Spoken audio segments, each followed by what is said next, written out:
welcome back, everybody. What you didn't hear there is for the past 2 minutes, I've been doing a blurb and I didn't realize I wasn't live in time. So that's a perfect way to start our hosting shift there, isn't it? Anywho, let us get this run underway. We are the Benelux Speedrunner Gathering. We organize bi-monthly gatherings in the Benelux region for speedrunners.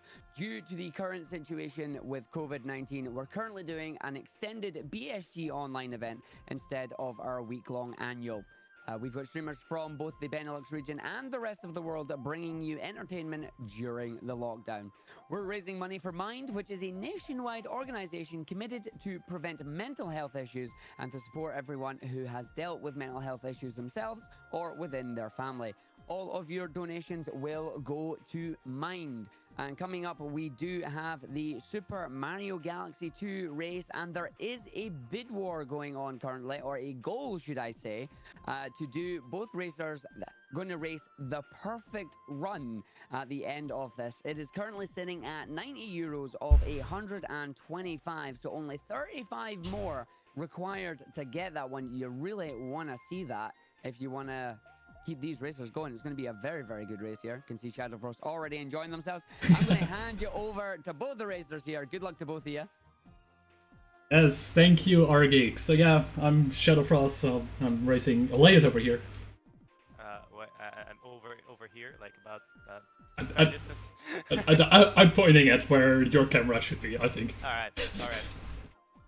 So yeah, this is gonna be Green Star's run. There's plenty of time during this run to talk about it, so I think we should just start it and talk about it during the run itself. So yeah, you ready, Alaeussr? Ready when you are. Alright, we'll go in 3, 2, 1, go! Alright. Green Stars! Green Stars are great. Green Stars, it's a very interesting category. The Green Stars, for people who don't know what Green Stars are, after you've collected 120 stars in the regular game, these Green Stars unlock, which you'll see the cutscene for now.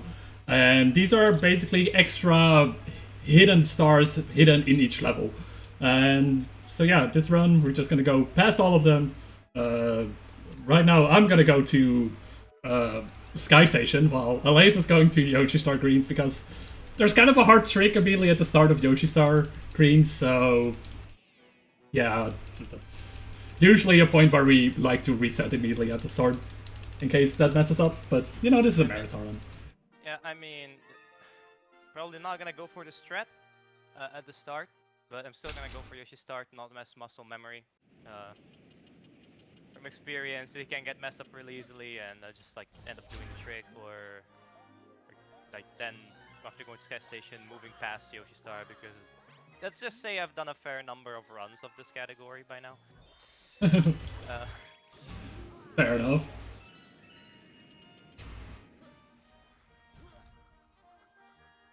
Yeah, right now I'm in Sky Station. I'm quickly making my way up here.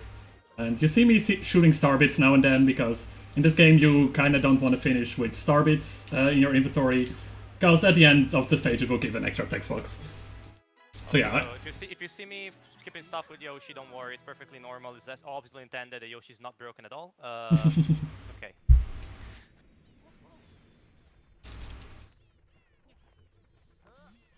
My first star was already unoptimal, so we're off to a great start.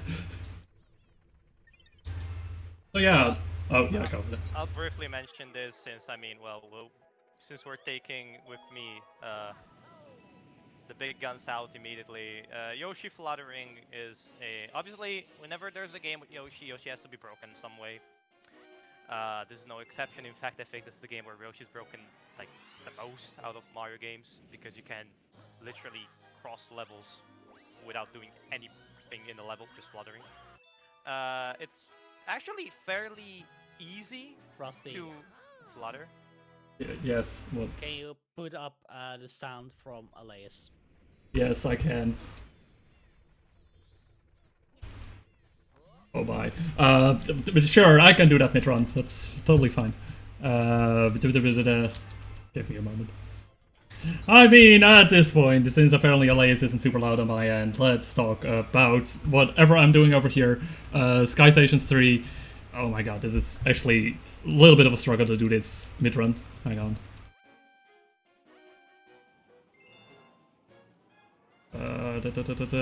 Wait, what? Oh boy. It's gonna be interesting turning his audio up. Let me...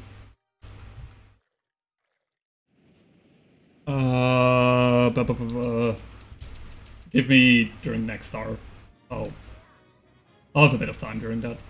So anyway. I'll try to speak a bit more loudly in the meantime, till you fix Yeah. it. I'm not sure if it's gonna do anything, but yeah, sure. I mean, I know how to fix it, but you know, speedrunning and fixing them at the same time is... Yeah, the fact that you can skip most of the cutscenes in the star entrance doesn't really conduce itself to fixing stuff in the meantime, because when you enter a level, if there are other stars in the same level, you can skip the entry cutscene, which obviously is good because it saves time, but if you need to fiddle around with stream settings, it's not the best. Oh, I barely missed a cycle there, so I gotta wait for one more cycle here. It's not the worst thing. But yeah, with that, let me try to fix them. Let's turn this up a bit. How am I gonna... Discord is already maxed out! It means I gotta put everything else down, and I hope that... If you want, I can increase my mic. That'd be great! Alright, wait a second. This is... oh my god. What a great start to this run, but you know... let's see if I can still do it. I really wonder why this is giving an issue right now. Oh, maybe it's... hang on. Please, for people in... not sure if this is gonna bring him up, but we'll see. Alaeussr, can you say something? Just so... saying something? Is this okay? Is this overkill, maybe? By the way, for whoever's doing tech, I'm reading the tech channel. So...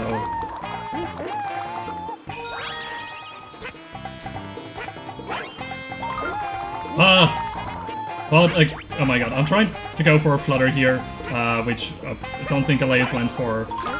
I messed up, so I'm gonna grab this other star. Whatever, I'll try it again.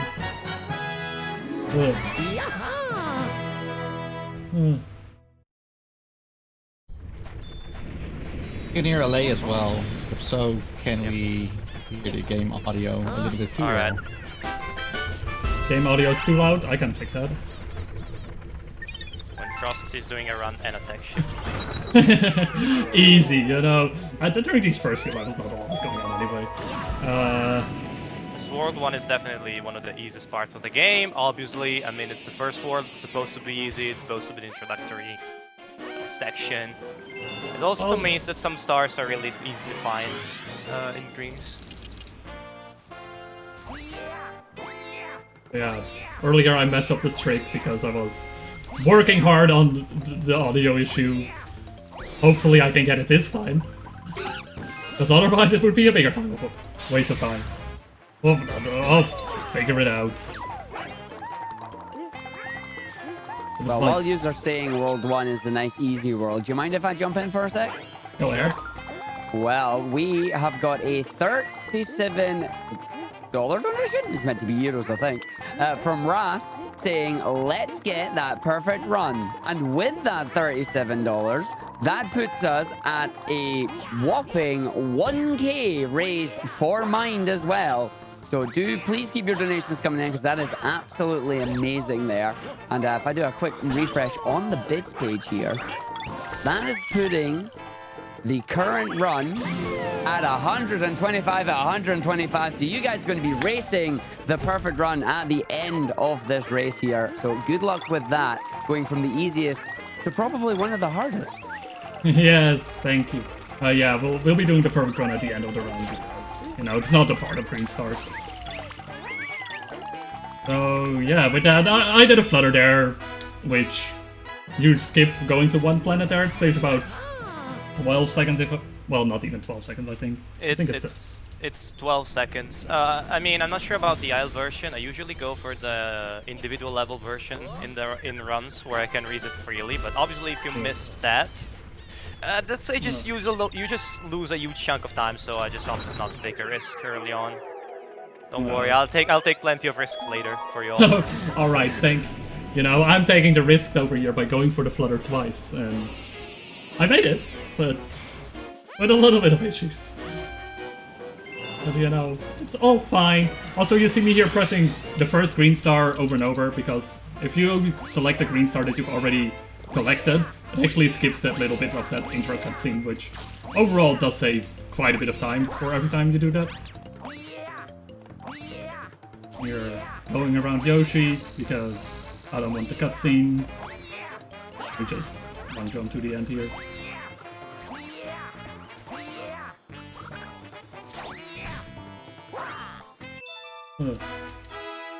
Alright, now I'm just gonna point out one little thing that sometimes confuses people. Sometimes people don't notice it, but sometimes it's really confusing. When there's a landing, you will see the camera jitter for a bit, like do a bit of a wobble. That's because we are doing a landing camera cancel. If you go into first-person mode and then immediately exit first-person mode, which is why you see the camera zoom in for a split second and then go out, which causes a wobble, you cancel the landing animation. It's not a big time save, but considering you get one for every single launch star you enter, that ends up adding up pretty quickly over the course of a run. There's also another way to cancel landing animation, which if it happens, you'll see, but it's just jumping at at a 1 frame window before you land, which is 1 frame over 60 FPS, which is pretty tough to get. But sometimes if you see somebody just jumping at the start of the stage, that's what's going on. Oh, ah! Oops. I got the yeet and I did a spin immediately afterwards. Oh, the yeet mobile? Yeah. Really interesting trick. Really interesting trick. Yeah, it's like a really cool trick. You use the momentum there of the platform to give you much more of a boost than you normally would get from a long jump. With that you can skip like so many things here.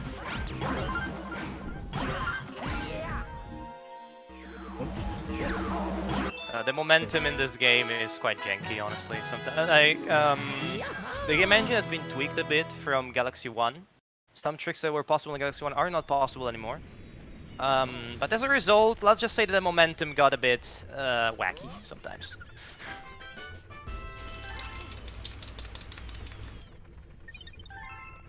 I really hope at this point that the audio issues are fine. I'm like reading the chat, or not the chat, I'm reading tech channels and it's like, they're still in debate whether it's good or not.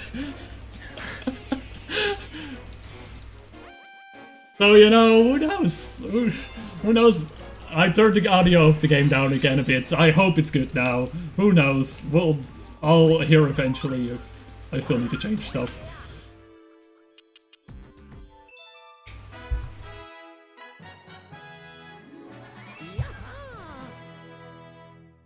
So yeah, sorry, I'm completely out of commentary due to that. And it's also just so warm. I can't function in warmth. Frosty, just chill out. I don't want to win because you had all these things going on, so just chill out, do your best. If I win, I want to deserve it, dude. Okay, I see a message now, I think it's good. Alright, hey! I hope we're audible now, and in case we could... Shall we repeat the first 12 minutes of this run? Just explain everything what we did before? Just in case? Nah.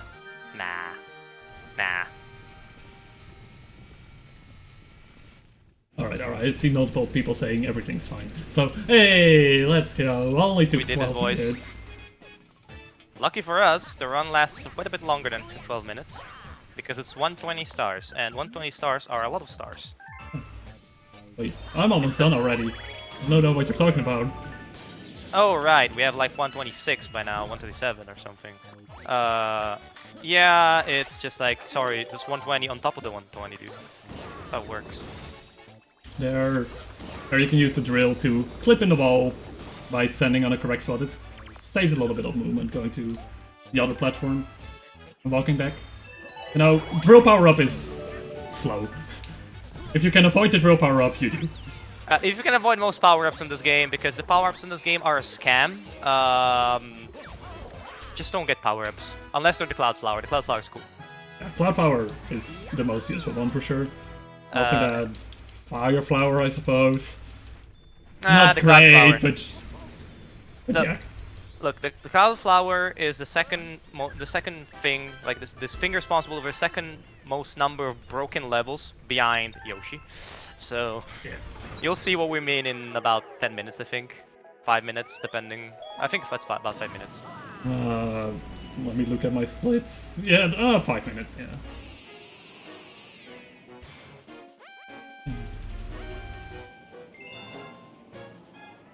Obviously, here I haven't. Here what I was doing here I haven't mentioned, but obviously there's a lot of movement skips in this game. I would love to go over each and every one of those and what it does, but there's way too many things. We'll try to do our best to explain most of the skips that we can do just by moving around, triple jumping, backflipping.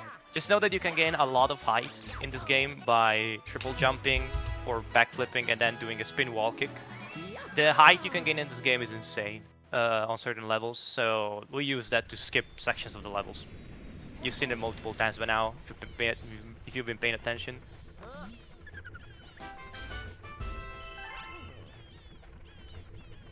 Now I'm reading messages again.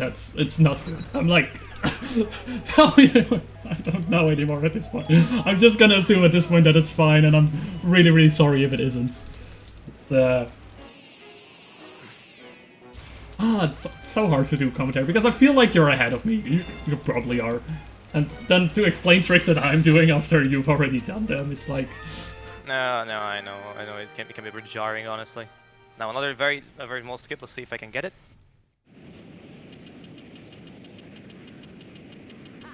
Good. If you land there, there is a cutscene trigger that triggers the spawning of the clone Luigi's in this case. But that's slow, and we're gonna skip it anyway. So something tells me Frosty didn't get it. I was so close. I barely hit the piranha. Oh well. I tried to do cool stuff there, but I missed, so unfortunate. Alright. Let me try to go for the cool stuff here. Hey. If you're fast enough, you can bounce on that enemy and use it to do a wall jump there off the wall to get to the green. Otherwise, you have to do side flips, and side flips are annoying in this game. It's like, sometimes they can be kind of super finicky, especially when you're holding the drill. Into these sections, yeah, that's what I had to do because I didn't get the height out of the enemy, fortunately. Yeah, there's definitely gonna be a lot of those instances where movement is just super precise and there's a small mistake. It's like you don't get it, but then it's just quickly adapting again to your backup strats or other strats. All right, right side down. I just want to do a good example of what we mentioned. I want to mention, like, there's a lot of stuff in this game. Skip 3/4 of the level, basically. Not because we do anything in particular, just the movement. You're supposed to turn gravity around and all of that, but nah. That's slow. That's slow and not cool, honestly. Why would you turn around gravity? Like, you mess up all the enemies, they get hurt. I mean, never mind, I just killed a Goomba. Don't worry, that's perfectly normal. 2 because this will plummet. Okay, good. So yeah, turning gravity is annoying, so I'll just skip all of it. Definitely a few very precise jumps that you have to do, but since, you know, we run this game quite often, we know where all the platforms are. It's not like we're doing actual blind jumps here. Imagine that.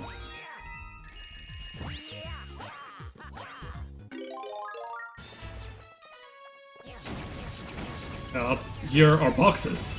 Boxes are great because if you time your fireballs correctly, you can run in between them, which definitely saves time on having to break all your boxes there.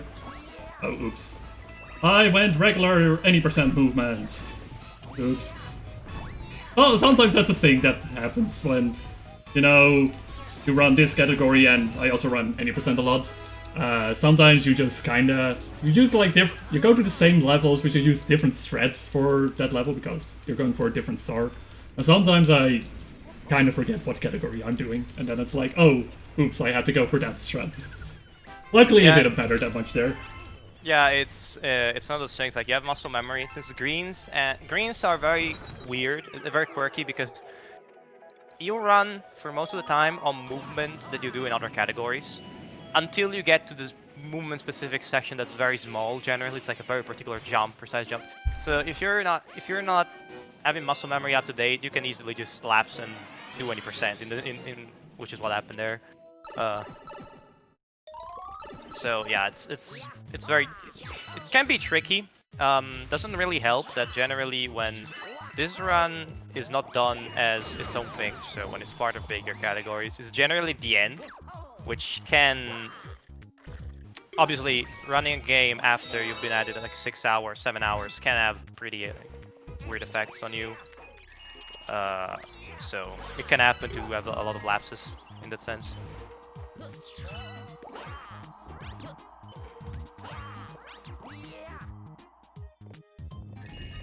Alright. Now Frosty here does the box skip as I mentioned, I don't.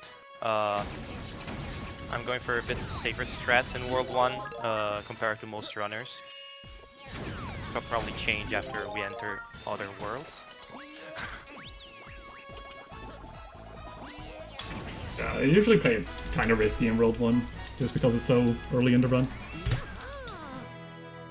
Yeah, it's great to be able to see like different approaches of different runners when you have races like this. Like where do people try to save time over the others? Where do they try to be consistent instead? And that's really a good thing to be able to showcase a race of the game generally, because you see the competition, you see different things that different runners might do. It's really I think it's my favorite form of marathon running. Mm-hmm.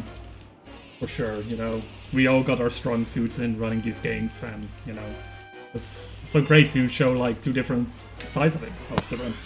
Well, I mean, most of the strats that we do are the same, but like mostly those small little differences that will make that you'll see that some it might not seem like a lot, but some strats are definitely much riskier due to like even the smallest movement.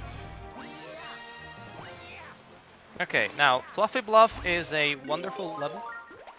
Shame that we get to cut 3/4 of it again. We do mostly all of it in 120, which is great. This level is just a real pleasure to the eye, honestly. But we have business to do, so unfortunately we're gonna be doing all of this. And if you see me getting super long jumps, it's because of the cloud boost. When you create a cloud, the cloud pops up beneath you. So if you long jump at the right moment, much like the yeet in what was it, Flip Swap? I always forget the name of the level. Yeah, you get a lot of momentum from underneath, which can extend the jump by a lot. Obviously, you spend the cloud to do it, so there's a bit of a strategic element there involved. Yeah, but luckily this stage has like clouds all over the cloud power up all over the place, so it's usually quite easy to restock your cloud. Yeah, let's just say that the devs thought that people were a bit less smart than I think they are. So there's like cloud flowers everywhere. Then again, this is the first level, so it makes sense. You don't want people to mess up too much. It's an introductory level for the mechanic. So yeah, you need a lot of... It's still a Mario game. Mario games overall don't start out super difficult. Yeah, luckily for us, this one gets pretty difficult towards the later stages. Yeah. Luckily or unluckily, I guess, depending on your perspective. I mean, yeah, it kind of depends. You know, it's great that it's like not the easiest, but it can so much more easily kill your run later on by just being a difficult stage. I don't know, I just tend to thrive in difficult stages, honestly. I guess I have a bit of a reputation for going for hard stuff in the middle of runs that people will like, no, why are you doing that? I guess I would adopt a bit of a different approach. As mentioned, I tend to go pretty easy in World 1, World 2, so I can get the run started, and then start with some strats that are a bit out of not unconventional. Let's just say unconventional.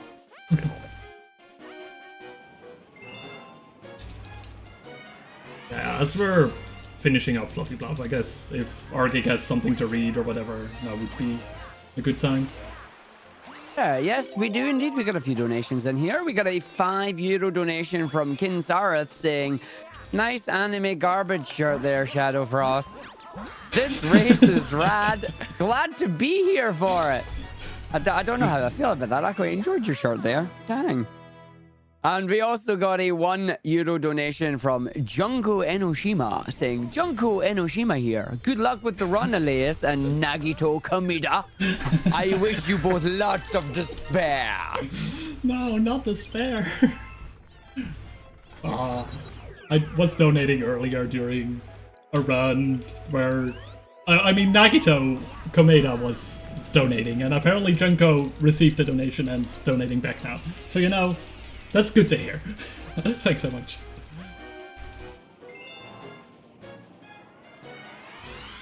So yeah, now Bowser's Jr. Fiery Flotilla. It's like, luckily we don't have to fight the boss here because the boss is boring, annoying.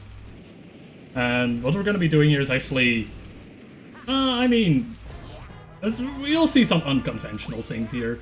Oh, I messed up my cycle already. Okay, I got the Nemi cycle, so poggers for that.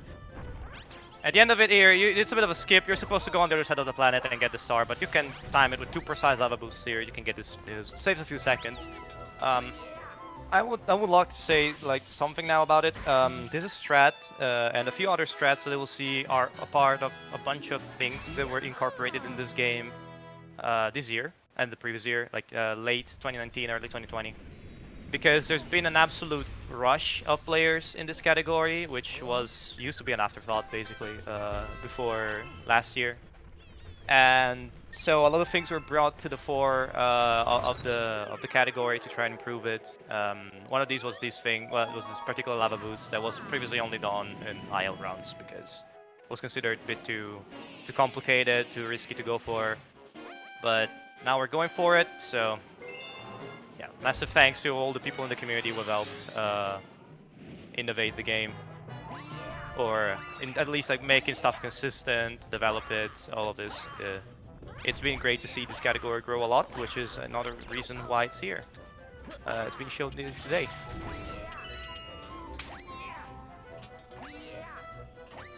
I can hear your split key, so I know exactly how far behind I am. If you want, I can split harder. Yes! Does it end up... You can also just tell me where you are. Like, alright, I just finished that. Look, if I have to tell you, and in my head, might as well like do some psychological warfare, right? I'm right now in World S. Whoa, dude. You told me you were gonna use an unconventional route, but that's weird. Yeah, I mean, overall, the route for this game is pretty straightforward. You need to go to each galaxy, and overall what you do is just move over the world map.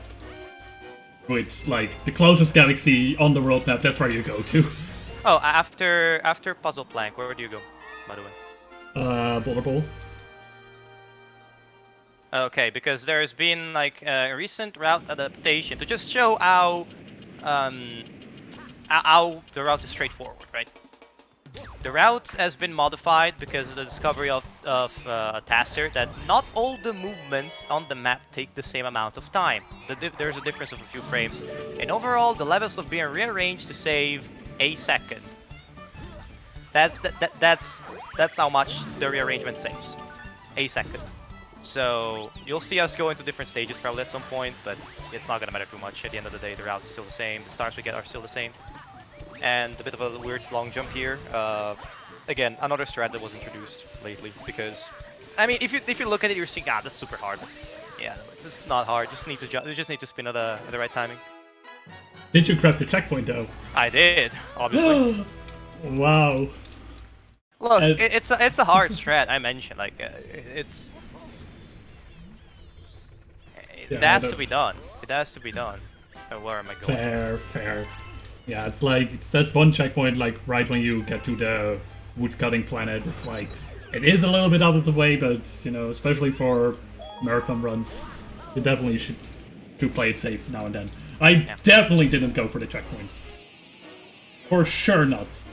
I'm not sure whether to believe you, Frosty. You sound very... You sound like you were appreciating that checkpoint. It's all good. Alright. So... Yeah, the checkpoint is, especially, Frosty mentioned marathon runs, also when you run 100% of this game. In runs, I don't go for it because it's still early days in the run, and I know it sounds weird for some people that maybe run shorter games early days in the run. We're 25 minutes in, 28 now. But yeah, compared to the length of the game, this is early days in the run. If you have to reset here, it's all fine and dandy. I'm gonna take the second time save there. So.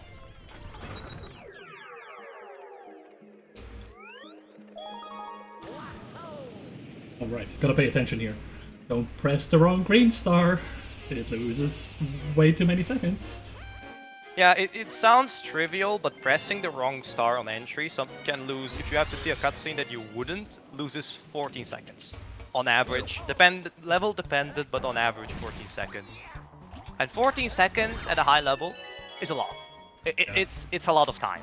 It seems like well over 3 hours. No, it's a lot of time, trust me. This game is very, you know, there's like a lot of, well, I wouldn't say auto-scrollers, but a lot of these little cutscene thingies where it's like, yeah, you have a little animation here, little animation there, so there's like a ton of things that you can't speed up at all. So, like, 14 seconds is gonna make so much more of a difference at that point, because already, like, at least 2.5 hours you can't speed up or something. Alright, Itel Falls now. Frost is gonna go to Boulder Bowl, so you're probably gonna see 2 different stages at the same time, which is cool because we can get to commentate each other on the stages. I'm gonna take the lead here because these green stars are faster than Itel Falls. Yeah.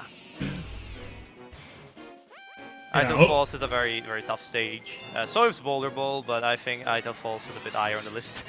Yeah, it's a bit more difficult, mostly due to having to do some Yoshi flutters and Yoshi movement. Yoshi, especially with the dash peppers that you'll be grabbing, those can be...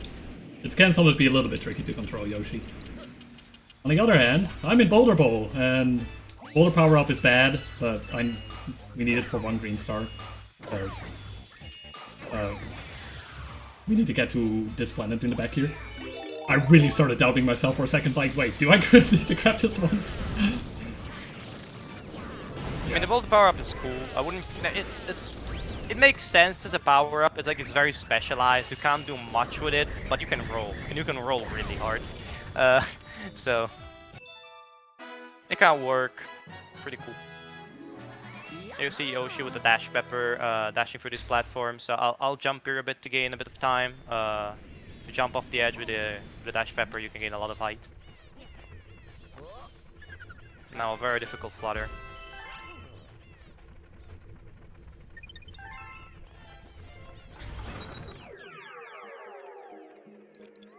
Ah, small mess up on my end here. Oh.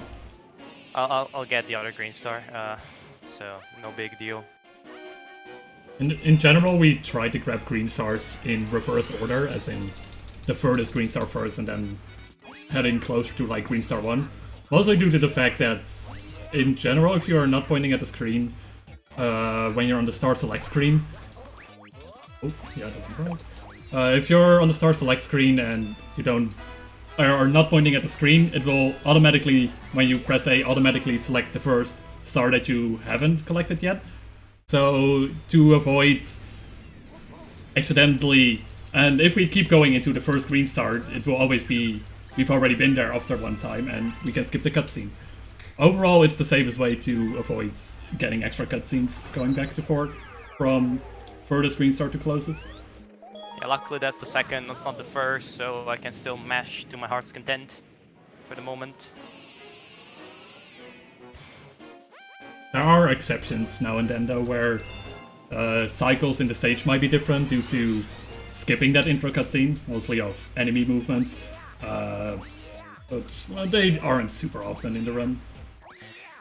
this game is this really weird quirk of the camera influencing cycles because everything's on screen is moving. Everything that's not on screen is not moving. This is done to save resources because, as you probably know, the Wii is not the most powerful console ever made. So yeah, you see, like sometimes you also, I'm not sure if you see that many, you'll see, at least for me, an example of it later on of camera manipulation, to turning the camera away from things. Much like SM64, Super Mario 64, you do it to reduce lag, here you do it to influence cycles, but the principle is the same. Stuff is not on screen, and that's to the benefit of the run. I'll definitely be manipulating later as well. Yeah, now I'm in Hytale Falls, and Alaeussr should still be here, otherwise I have fallen enormously behind. Oh, I'm still in there, Hytale Falls is a pretty long stage. Boulder Bowl has 2 very quick green stars and 1 average length green star. So like I said, you should be still on the stage. Like, something must have gone really bad. Honestly, if I was not, you would be behind by more than a minute at this point, so. Yeah. I continuously leave stages where I don't need to. That's just annoying.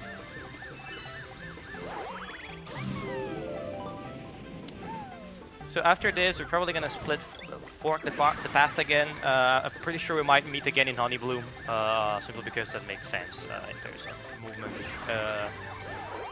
So we'll see who is that. I mean, after this, technically, but also then we'll split again. Yeah, because I don't know, what are you gonna be doing after Boulder? Wildlife. Yeah, okay, fair enough. Gonna go Cosmic Cove. Because I don't know. Cosmic Cove is another very interesting level. It's great. I love Cosmic Cove. Look, water storage long jump. I'm just gonna say that. All right, the name itself sounds cool. All right, the stage is not particularly fast or fast-paced, but there's a few key moments in the stage where you can store a long jump whilst being underwater, and that can produce some pretty hilarious results of like Luigi surfacing and long jumping at the same time. I hope I can pull them off because I'm not super consistent at all of them. Yeah. Luckily for us, in this case, hilarious means also faster because obviously long jumping is fast. So. Yeah. In general, if you can long jump, you should long jump because regular walking is so much slower. Also, I'm not sure if Frosty mentioned. I'm pretty sure Frosty does a slightly different strat for me to Green Star 2 in Boulder Bowl.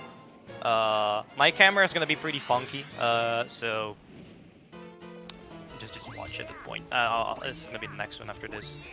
But it's really funky. I'm gonna have to do stuff blind. So we'll see how that goes. Fuck.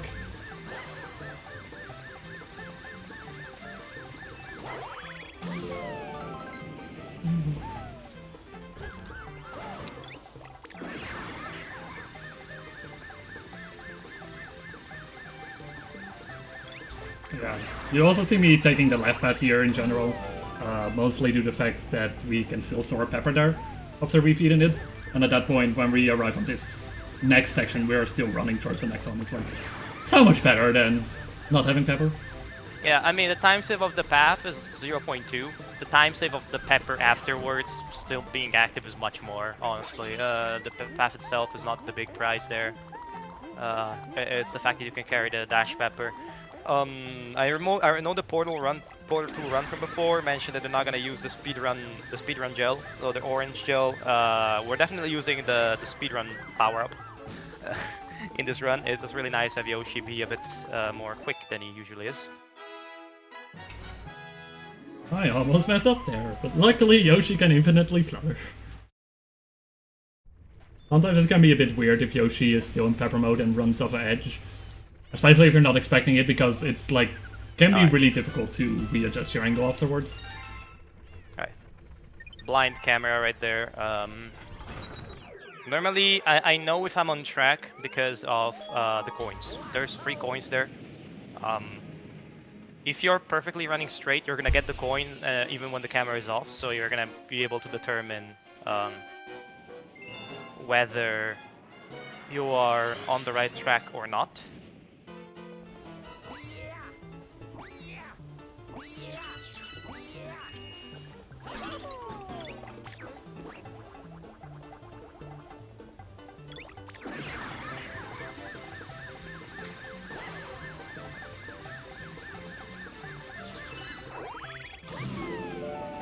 So you can pay attention after we both collect this last star. I think Frost is on the last star. Yeah. Okay, whoever's gonna be ahead after this is gonna be ahead in general.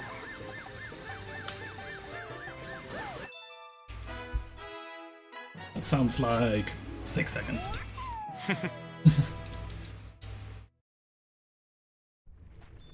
Approximately. I don't know for sure, of course, but you know, I can definitely say that we're still really, really close to each other, which is good. There's definitely...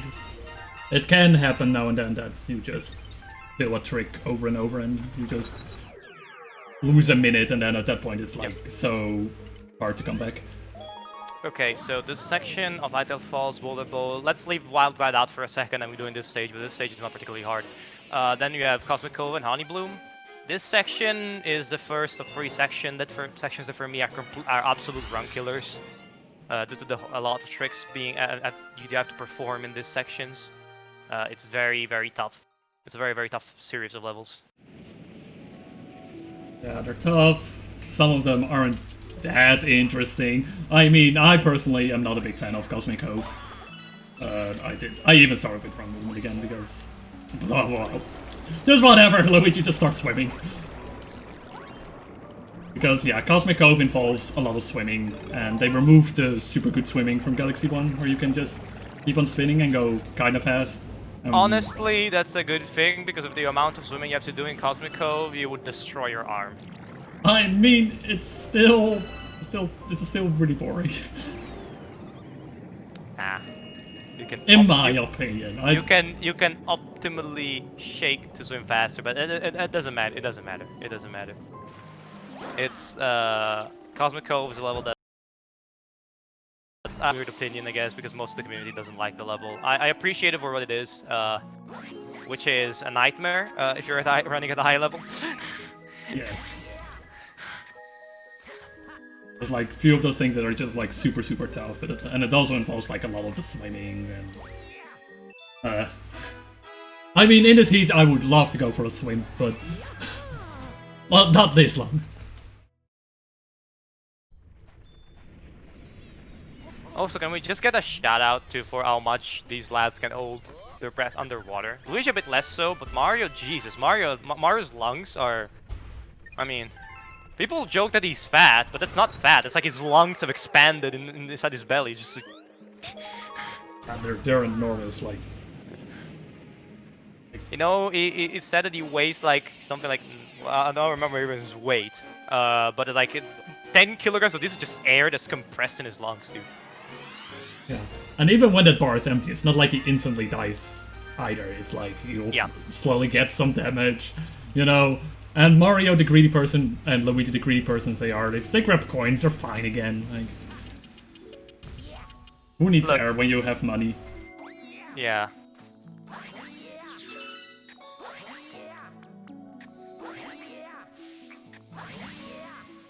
This is the dream of every rich person. Like, yeah, I'm gonna get Elfie if I get money. So I'm heading into this underwater water section, and like Alaeussr mentioned before, we're gonna be going for some water lung jumps here. Hope I don't mess up. There we go. And with that, you know, as you can see, you move out of the water really fast instead of slow swimming, which we're gonna be doing here.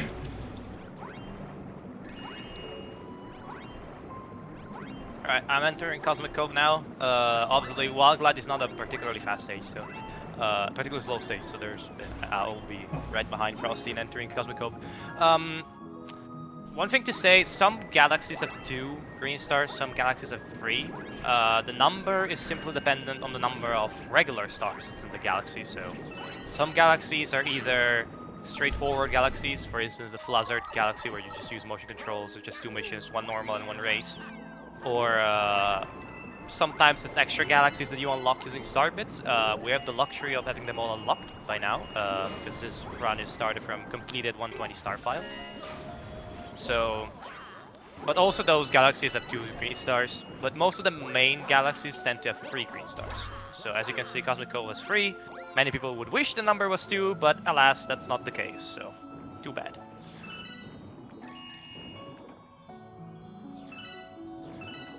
I'm already right now in the state of being able to water long jump, hopefully. I messed up somewhere. Unfortunately, at that point, you have to grab the key and watch this cutscene. Or you could try to go for the full setup again, but... Or you can do the key skip. I can't do that. I'm bad.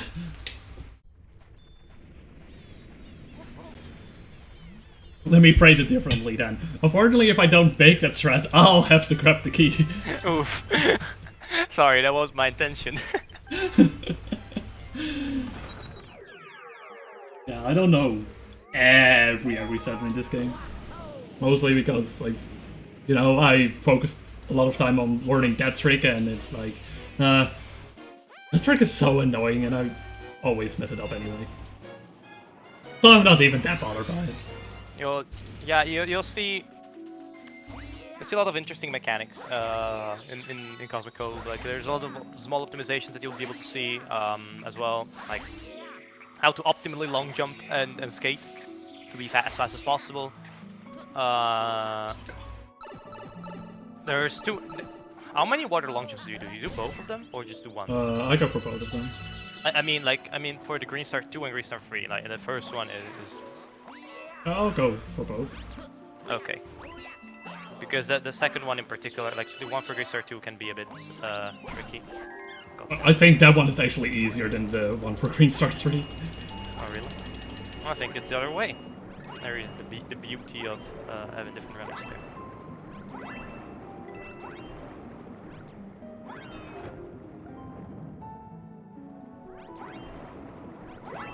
We're swimming.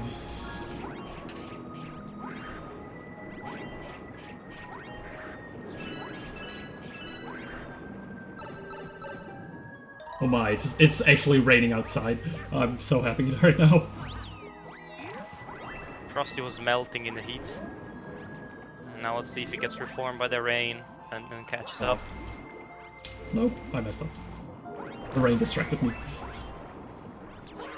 Oh. Oh. No one saw that.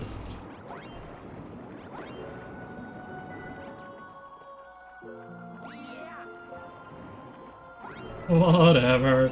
I'm just not gonna talk about it, and I'll let Alaeussr talk about this Green Star in a bit. Which one? Green Star 2?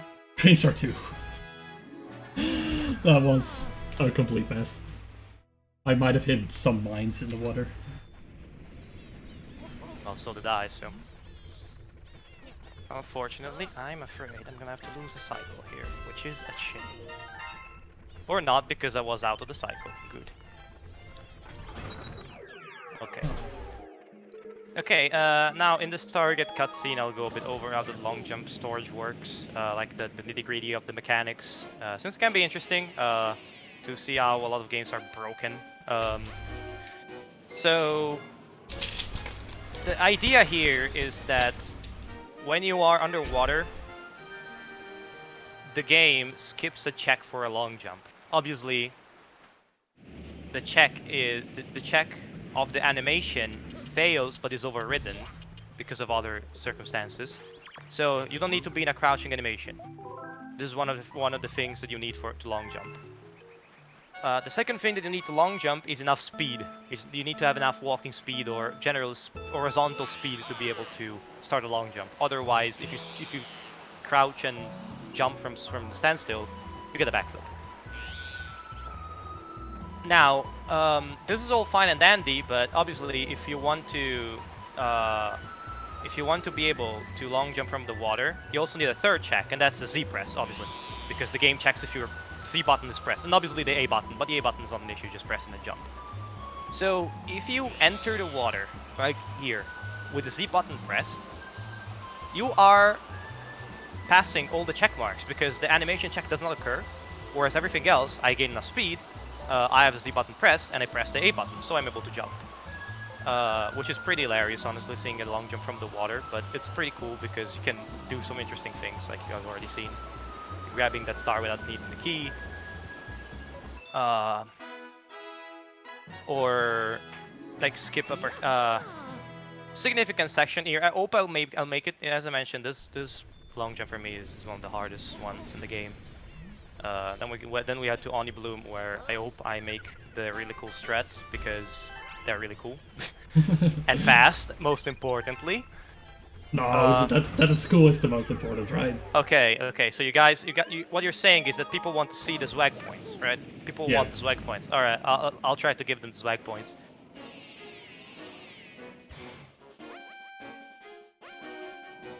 Okay. See, the problem there is that you barely have enough time to build up speed to get a long jump, but I was able to get it, so that was really good. Really nice.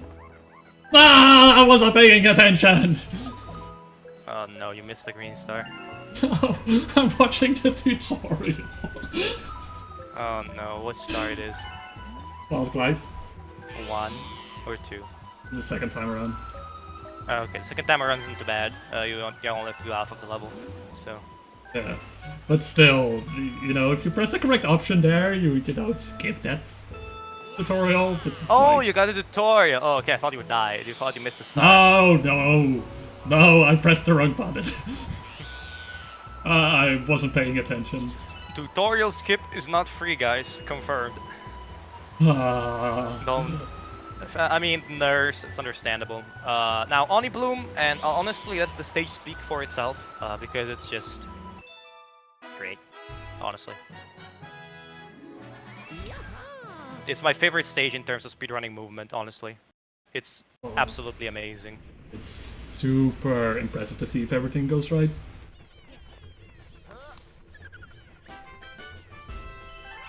Let's hope I remember the movement.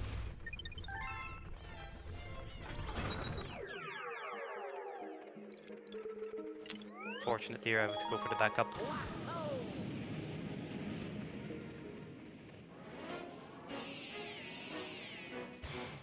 Now, this strat, as far as I know, is unique. Nobody uses it in runs, besides me, because I am dumb, some people would say. With the backup, you basically lose a second or two to the normal strat, but if you make it, you gain 4 or 5 seconds. Obviously, the caveat is that it's hard. It's really, really hard. What I was trying to do there is to get a series of frame perfect. Actually, there's 2 frames technically, but 2 frames at 60 FPS is 1 frame at 30. So you get what I mean. Like for the standard of most speed games, that's frame perfect. And I need to get 4 in a row to be able to do the strat that I wanted to do. So in that case, I failed it. But now, luckily, you get to see it the second time, so maybe I can get it the second time around. I didn't make the strat, and I grabbed the B power up. I was like, I'm not even gonna try it again.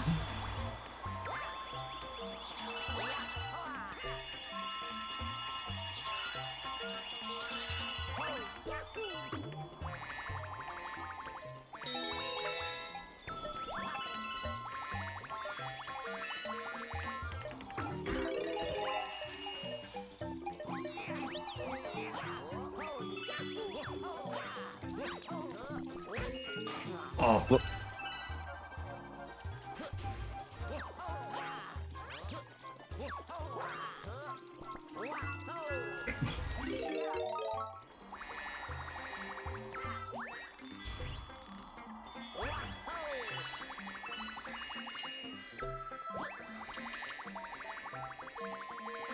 Ugh, Oni Bloom is just such a struggle. But hey, I made it. There you go. There you go. That was really good. So there you have it.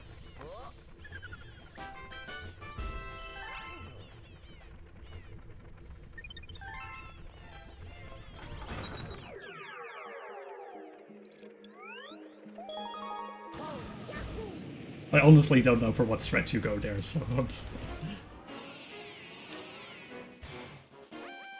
Well, while you folks are being very skillful do you mind if I get a quick donation off?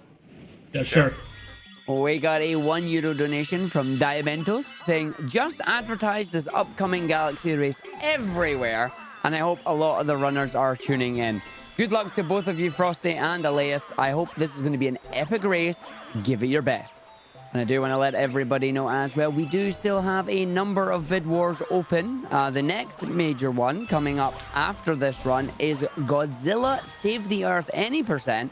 And the runner would like to show off the Kaiju basketball minigame. It's currently sitting at €48 out of 100. Only 52 needed to go. I believe we can do that between now and Godzilla. Who doesn't want to see giant Kaiju basketball minigames? There's nothing mini about a Kaiju. That sounds great indeed. I want to see that. Yeah, honestly, as a fan of basketball, I just really want to see that. So be sure to donate, guys. Everybody here is doing an amazing job. Volunteers, tech, everybody's just making this happen. In the difficult circumstances that we are, that's really great, so. Alright. Do I dare ask how far you already are in Lava Lair? I'm not gonna give information to the enemy, sorry. Wow! Wow! Fine, I'll do my own run over here. I am Shadowfrost. I'm doing a solo run for Green Star. No, sorry. I just actually I just really wanted to focus on the lava boost there, because the lava boost there can be pretty cursed. It's really tight with Luigi, skipping the wall kick. Normally with Mario, you either just go for the wall kick, which makes it much easier, or grab a life mushroom altogether, because these can be used later in the run. But we're not Mario, we're Luigi, and we go for the big boy strats. So. Double lava boost, you can barely make it. There's a bit of leeway, but not too much. It's hard enough to trip a lot of runners during runs, so... Fitting end to World 2, I would say. World 2 is really hard if you go for all the strats that top runners go for. Especially if you go for the strats that I do over the top runners, because even though I don't have a world record, I go for hard strats. So that's really... not making it any easier for me, but then again, I go for it for a reason. So, all right, I'll give you the information via audio cue, Frosty. Is it okay? All right.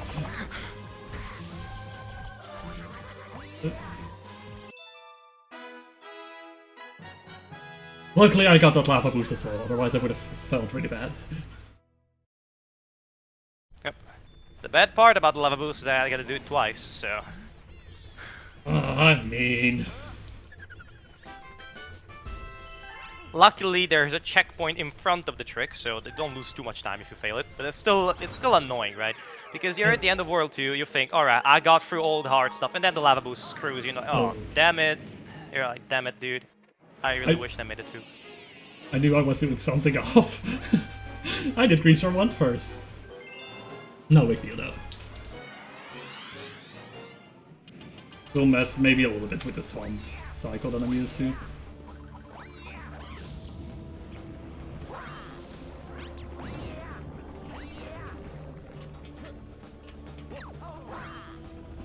Alright. We'll be entering World 3 very soon. Doll Trunk is the stage where we can demonstrate fully the power of elevation gain in this game. Like how easy can you climb things in the vertical direction, which is really the strong point of the game in my opinion. A lot of games have, like Super Mario Sunshine for instance, if you think about it, there's a lot of horizontal movement, like over nozzle, belly water slide. All of these things allow you to move pretty fast horizontally, but not that fast vertically. Whereas Galaxy is a bit the other way around. You move not so fast horizontally, but vertically you gain a lot of height. So we'll see now.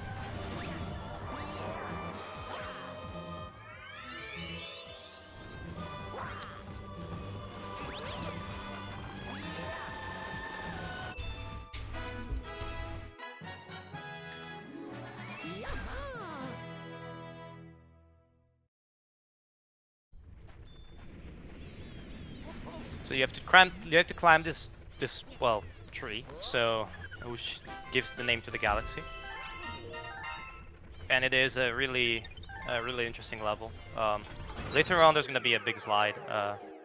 For you fans of slides in Mario games, there's gonna be a big slide, and we're gonna play everything, like 98% of the slide, because Green Star is at the very end.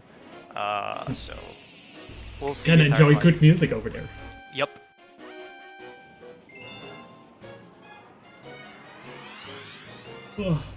Gonna mention that the blueberry you see is the Yoshi power-up. I don't remember the name of the berry, honestly. It's used very sporadically through it. The blimp fruit, I think. Yeah, blimp fruit or something. But at any rate, it just allows Yoshi to puff up and propel himself upwards with you on top. Too bad that it's slower than actually climbing over the tree. So we don't need Yoshi on the stage because Yoshi, ironically, is used to move horizontally very fast with the flutters. Which you wouldn't think, like Yoshi horizontal movement, you think flutter jump. Now, let's do this strat. Oh, damn it. That was really dumb.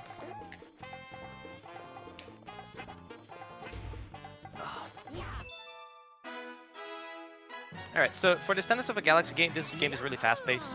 You get a lot of stars really quickly. In Galaxy 1, for instance, is 60 stars over 2 hours and 20 minutes for the world record. This game is 120 over 3 hours and 5 minutes. So you can see there's a big difference there. You get a lot of stars. And that's one of the best qualities of this category, in my opinion, to see every stage in the game, besides the perfect run. I mean, we're gonna see the perfect run because you guys donated for it, so again, thank you for that.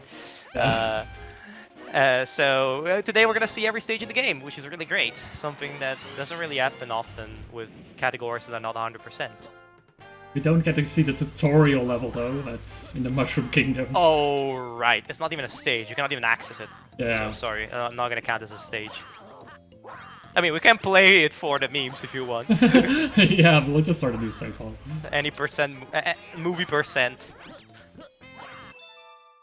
Alright, I'll be entering this slide. I'll let Frosty commentate on this side. After the Zwag entrance, obviously, because I mean. Alright, I'll definitely commentate this interesting thing I see. It's me returning to the starship and then entering the stage for the slide. Okay. It's not like there's much going on over here, I mean... No, okay, like, I thought you were already climbing the tree, or still in the previous stage. I didn't think you were going in the intermission. No, I'm catching up. I'm going strong. I mean, we can let the people hear the music, the remix of Secret Slide from 64 is really great. Yeah, it's a really good song. It's like, very nostalgic. You'll see some more references to previous games later on, especially towards the end of the run. And, you know, it's a nice little nudge to those people who've played, like, Mario games for a very, very long time. Like, for example, me. I'm such a Mario boy. I run way too much Mario. We run way too much Mario. Oh, yeah, true. Because, you know, I guess I'll talk about this now. Like, right now we're playing Galaxy 2 Green Stars, and normally, you know, Galaxy runners like long categories because, you know, we're crazy already. There's actually one race that happens twice a year, which is called the 602, which is a race where you play through Mario 64, Sunshine, Galaxy 1, and this game, Galaxy 2, all basically 100% in a row. I'm calling Galaxy 1 100% as well, because true 100% sucks. It's the not masochist 100%, right? That probably is better. Yeah. So yeah, 602, it's like a super, like quite a few people join those races. Like normally there's like 30 entries or so each time around, and there's like 10 to 15 people who finish, and it's like always so fun to see people suffer through Mario games for like close to 24 hours. I always enjoy doing them. Maybe not always at the exact moment that I'm doing it, but yeah, it's a really cool thing to try. Even if you're not interested in like joining the community itself, it's really cool to at least try it once, as a challenge to yourself. There's a lot of people do it casually, and they're really, honestly, props to all the runners of the 602 But props even more to people who try to attempt the challenge casually and finish in 48 hours without sleeping. That's really insane.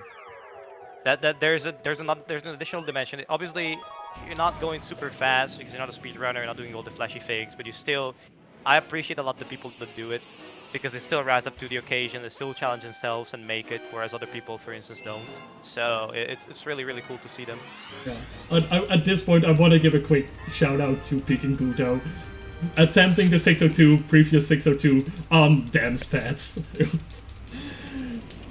He didn't finish in the long run, but he got through the first 2 games from what I remember. I think it was the first 2. Honestly, if you're gonna do that on a dance pad, there's no way you're gonna finish because there's no way you can stand up for 30+ hours on and using a dance pad to move with.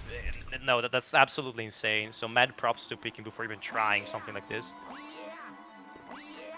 Unfortunately, I'm gonna have to not do a skip that I normally would do here because the clouds weren't very kind to me this time, and I don't mean that in a meteorological sense. You're in cloudy forest. I mean. I'm in hunting halls right now. Oh yeah. I'm just so used to this like new route. As you can see, like a lot of people didn't even know or think about a new route because it saves a second. Like, come on, like, dude, is the second really that important? For some people, it is. I honestly didn't know that there was a new route, which I'm done. Yeah, but honestly, it makes sense because it wasn't very publicized because it's not a big time save. Normally, there's a few people that route Galaxy 1 and Galaxy 2. I mainly focus on Galaxy 1 routing. I can help with Galaxy 2 sometimes, but Galaxy 1 is my turf in terms of routing. But generally, whenever we make a big discovery, obviously we're going to publish it because it's a really important time save. It can be 10 seconds, as I mentioned. Like 10 seconds already is a huge time save for a top runner because they already are PBing by 20 seconds at most when they get a PB if they're like grinding for a category. So that's really a big time save, and obviously it's guaranteed because if it's in the route, it's built in. You're not gonna lose it. It's guaranteed time you're gonna save. So we tried to publish this, but for this, it's a 1 second. Not a lot of people are gonna change, obviously. If I would have known, actually, that I would have probably switched my route around, but because, you know, free time save. But it's 1 second. It's like, it's not gonna be the deciding factor of the race.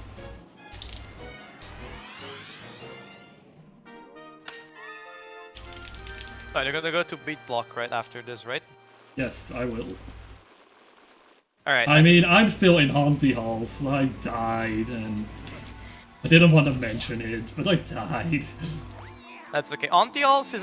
War 3 is not the hardest level. It's not the hardest like group of stages. But it has its highlights in terms of art things that you can do.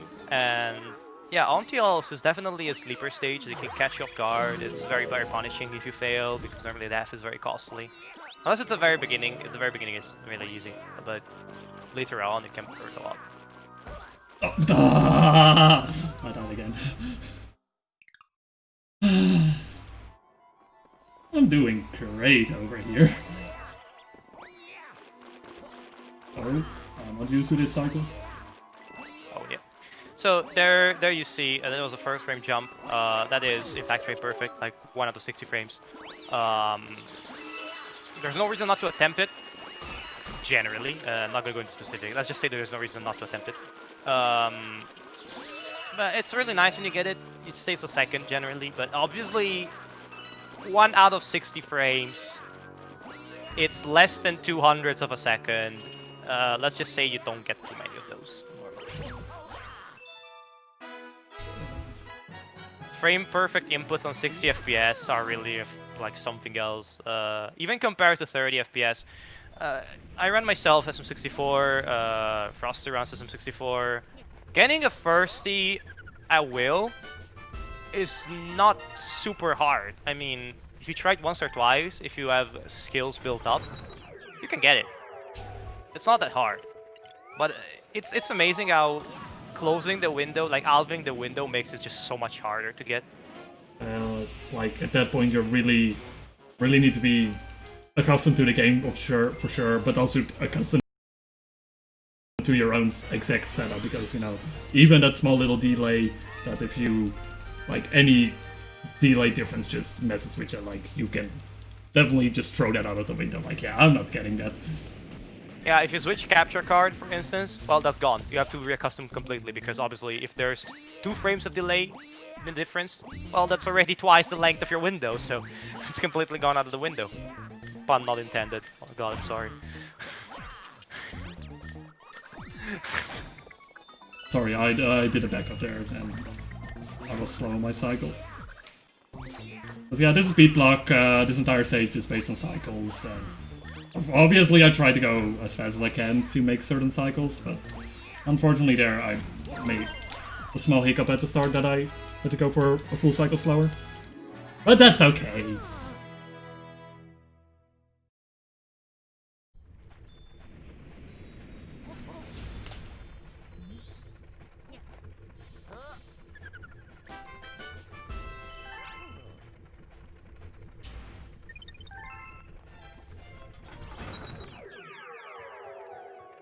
Yeah, more beat block over here. What are you doing? I mean, I'm just rolling on the rolling masterpiece ball, so just vibing right here. Not sure much is happening here on either side, so maybe our host has something to tell us. Indeed. Just want to let everybody know that we are raising money for Mind. They are a nationwide organization who are committed to preventing mental health issues and to support everyone who has dealt with mental health issues themselves or within their family. All of the donations raised here will be going to Mind. We also want to thank ESA for supporting our event here and for allowing us to stream on their channel. For more information about their upcoming events and any changes due to COVID-19 outbreak, be sure to check out their website at esamarathon.com. And finally, if you're from the UK and you'd like to attend an event similar to BSG, we highly recommend checking out UKSG. UKSG is an event held in Glasgow running 4 times a year, benefiting young minds. Also, you're probably gonna get to meet our fantastic host, because you could probably guess where this lad is from his accent, so you'll get to meet the awesome Argic, so another good reason to go there. No. Oh, thanks for that, buddy. No Part problem. of the team there. We would love to have you guys over in Glasgow, just as we would love to come over to attend the number of BSG events that you guys have. You do have it's bi-monthly now, I believe, right? Yeah, Bi-monthly events. So again, lots of speedrunning events to keep your eye out for over the upcoming months there.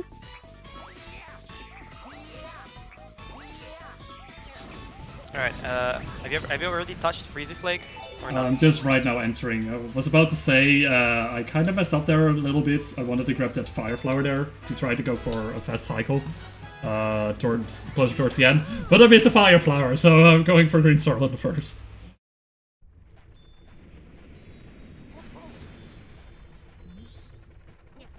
Alright, so this is the cycle that this man was speaking of, and I think this is the last stage you're gonna see here, because then we're gonna go overlap the stages that the other person hasn't done. There's gonna be a very, very hard section coming up at the end of World 3, which is World 4. World 4 is infamous for being a run, like a general graveyard of runs. Any percent, when you start running any percent in this game is really, really hard, I would say. If you compare it with Galaxy 1, I'll maybe give you the stats later, but it's much harder, statistically. And new runners struggle so much with World 4 at any percent.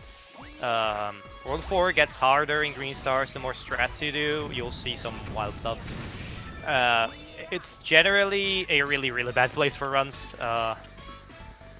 And then it's succeeded by World 5, which, if you have nerves, is really punishing. So it's a really, really hard stretch that we're walking into now, so everything can happen there. I personally quite enjoy the fact that World 3 is a bit more relaxed, because it gives like you the quiet before the storm.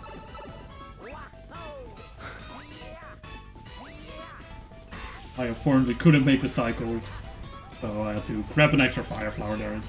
Not the worst deal, but... Oh, oops. Okay, now I gotta pay attention. Oh god. Oh god. Okay, we're fine. You know... I was gonna say, I let the men focus. Yeah, the thing that happened there, like, I was like right at the end of Green Star 1, or no, Green Star 2 and Freezy Flake, and I accidentally grabbed a Fire Flower, which, you know, if you're in Fire Flower mode and you do a spin, you don't gain as much control over where you're moving afterwards.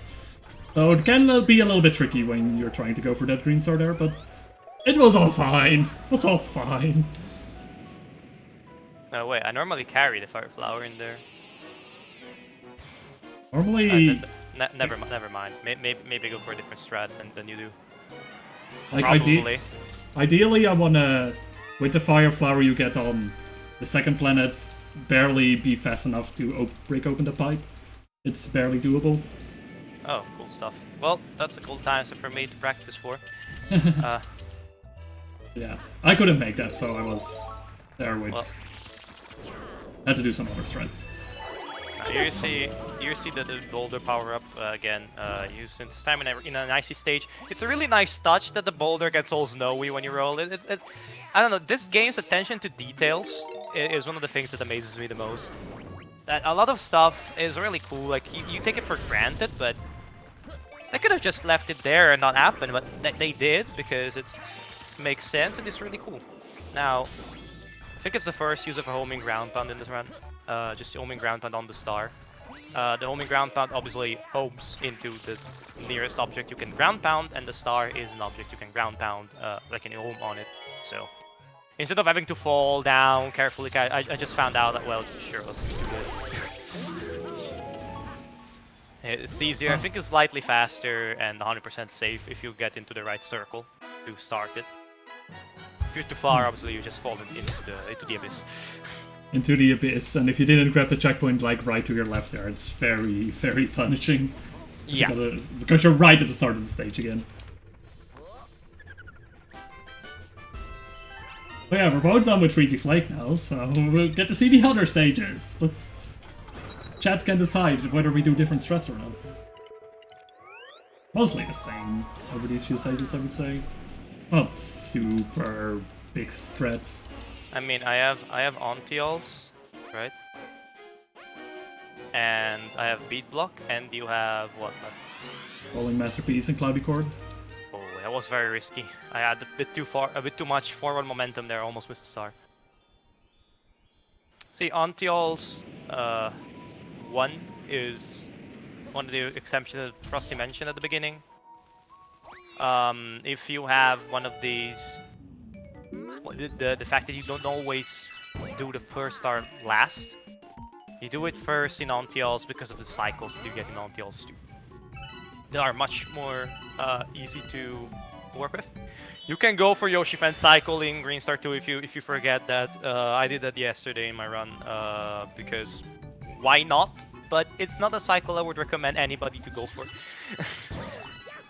It's a very, very tight one, for sure. Yep. Just go for the first Green Star first there. Yeah, it makes it so much easier. You see, this section lines up perfectly with you arriving, so it's really, really cool. Just catch the train right there.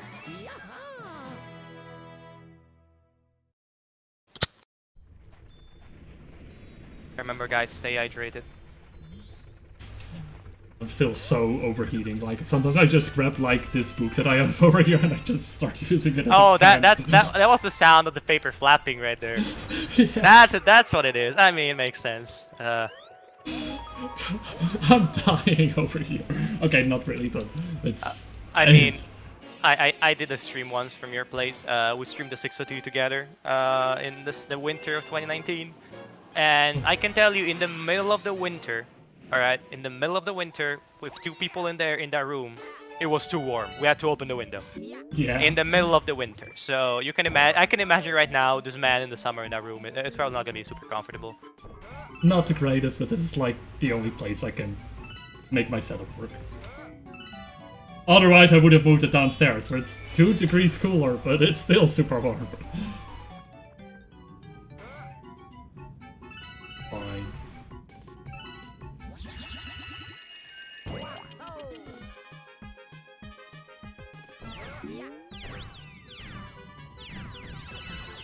Also now I'm gonna talk about some things that you might see sometimes. Sometimes you might see me interrupt a chain of long jumps with a single jump. Preferably carrying a lot of the speed from the long jump in it. The reason I do this is very simple. Sometimes I don't want the full distance of a long jump, but I want to preserve the speed. And you perform it correctly and you jump on the frame on the correct frame. You carry a lot of the speed from the long jump into a single jump, but obviously you get less distance because it's a single jump. So that's beneficial sometimes. It can be very useful to do. It's very handy. Let's just say. Obviously, it's hard to perform because if you jump at the wrong time, you just don't get the distance you're expecting. But it's a bit more lenient. It's not the frame.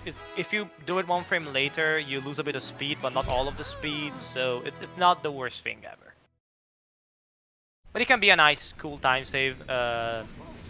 It's not as very little optimizations that sometimes are not really apparent. Like when you watch the run, you think, oh, I'm gonna learn the game. You see this person doing a long jump and a single jump, and you do long jump, and like. You get what I mean. It's this small differences that push the run to a very high level. Like all those little things add up long term. Even though at first it seems like long jumps, that's fine, but there's so much more than that. Yeah, as I mentioned, it's really hard to explain all the movement skips or the movement optimizations that are in this game, because obviously there's a lot. The game is very long for a Mario Run standard. And there is a lot of stuff that you can do.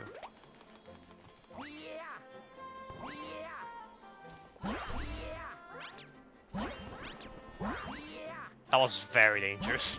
Whoa.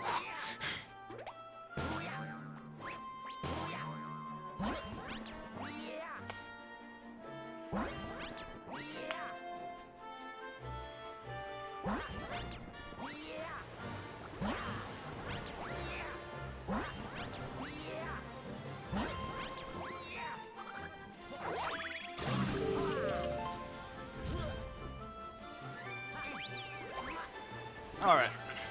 I'm about to finish last star of Beat Block, so that means that after this, there will be movement to Fearsome Fleet. You'll see me do different movement to Fearsome Fleet. Frosty will enter the pipe and do the intended way. I'll map warp.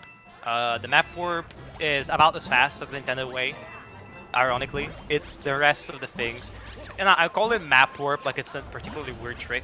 You just open the world's map and move one world and then go back in. It's not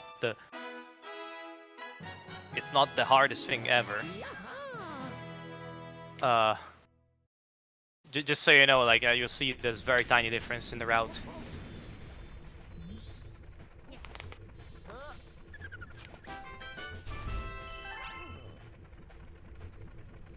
I can definitely see that I lost some time over World 3. But that's okay, because World 4 is after this, and anything can happen in World 4 in this run. World 4 is... Actually, we're starting out with Supermassive in World 4, which is not the hardest thing. You'll see a wacky momentum long jump, but that's about it for terms of things that you do that are very weird. Cameraman hip, there you have it, but it's not the hardest stage. Let's just say that. Then stuff begins to get wacky, really wacky. Now, Fearsome Fleet, I'll focus on these because you already know what's gonna happen. There's Yoshi and there's a lot of air, so you already know what's gonna happen, and I need to focus on this because it's giving me trouble lately, so... I'll only mention one small detail. I did the IL start, not the normal cycle start. There's platformers down there for all of you who are worried and not, like...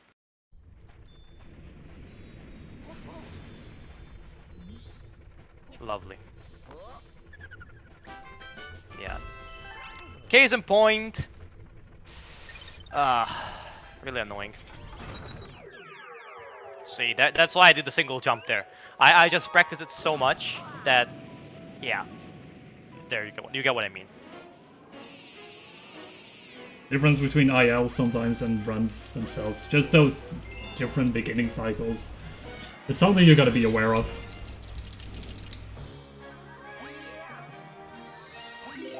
See, I brought with me a bullet bill there to kill the mole. simply because it's convenient, honestly. So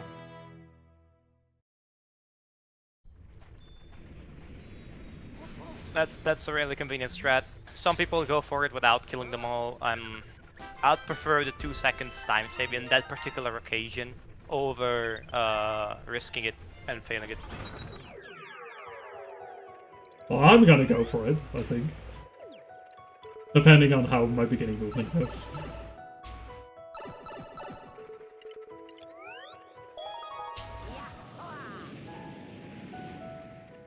And as you can, what I was just trying there, I was trying to click on the pipe to automatically move there, or at least move there faster, because you can use the control stick, but it's for definitely when you have to do more than one step, it's faster if you click the point where you want to go. The risk is if you're not entirely correctly pressing the thing, then you get that zoom in, and it's like, hey, wanna go back to the spaceship, and you're like, nah.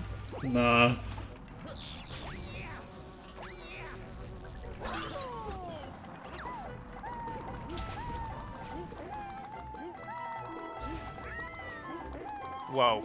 I risked it for chocolate biscuit and I got it, but... Dude. Oh, that's not gonna work. Get a good angle here. Seems much better.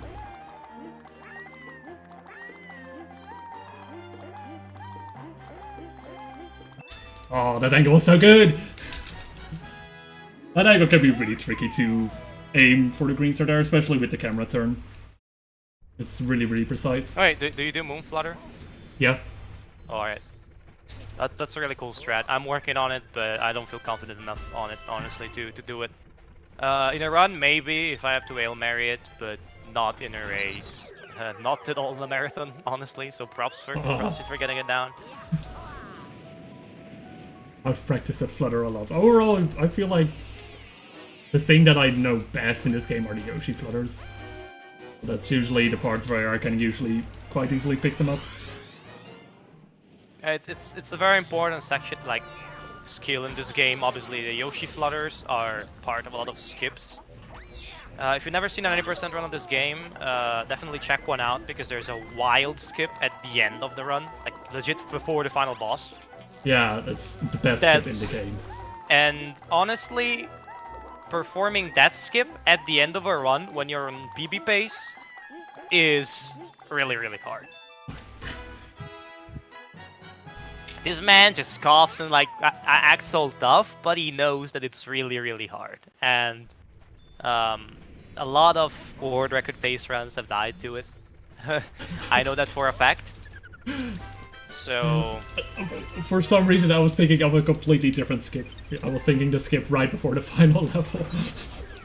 Now it makes more sense. Sorry. Purple Idiot skip is, I mean, it is absolutely free. I could tell all of you guys at home how to do it. You would be able to do it. It's not that hard. It's a great skip. It's a great skip though. Unless you want the lore in Mario games, dude. Lore, yeah. I was so confused when you started talking about flutters, and I was like, wait. I was thinking Purple Idiots. That's something completely different. Okay, there was the camera manipulation from me. So you will see what I mean. The coin turns in a certain way, and if it's not on screen, it stops its rotation. So I turn the camera for a bit, turn it again to have the optimal coin rotation. So I'm able to jump on top of it immediately without having to go to the side, backflip, wall kick, backflip, wall kick, spin, wall kick, and do all these interesting things that, well, are interesting but slow.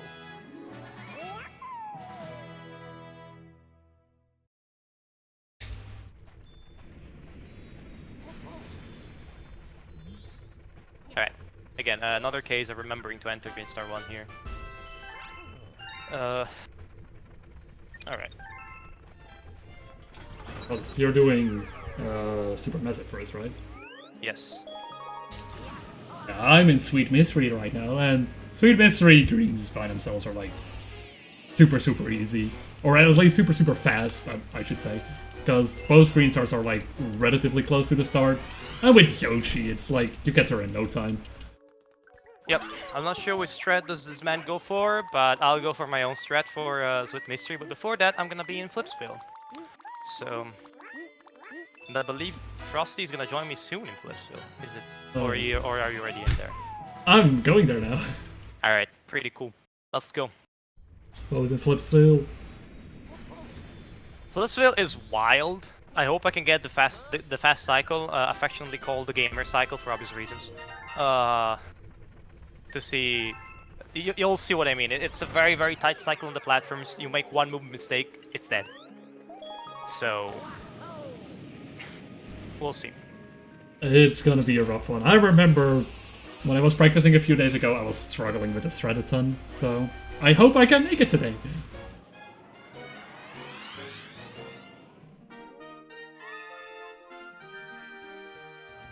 But first, Green Star 2. Green Star 2 is pretty fun. Do the boys. We got them, boys. Gamer cycle.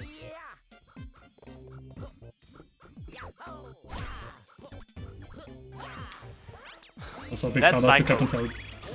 Shoutouts to Captain Toad. Shoutouts for our man, Green Snow Dog. Absolutely legendary dude. As the world record in Captain Toad treasure tracker. So. And that's why you grab a checkpoint there. That platform can be a little bit finicky to turn around on.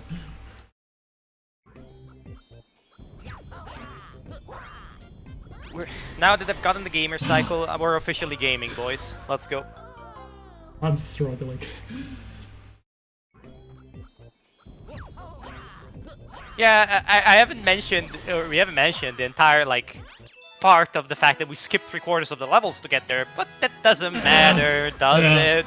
You should be used by now to it. Again, it's gonna happen 2 times. We cannot skip the level on the 3rd green star because it's already on the 1st planet, but if it wasn't, we would skip the level again. So... So convenient that planets are close to each other. And look, when there's gravity in this game and gravity changes, you know it's gonna get wacky, obviously. So...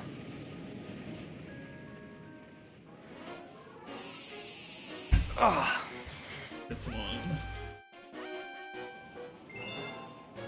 Yeah, I struggled on Green Star 2. Let's not struggle on Green Star 3.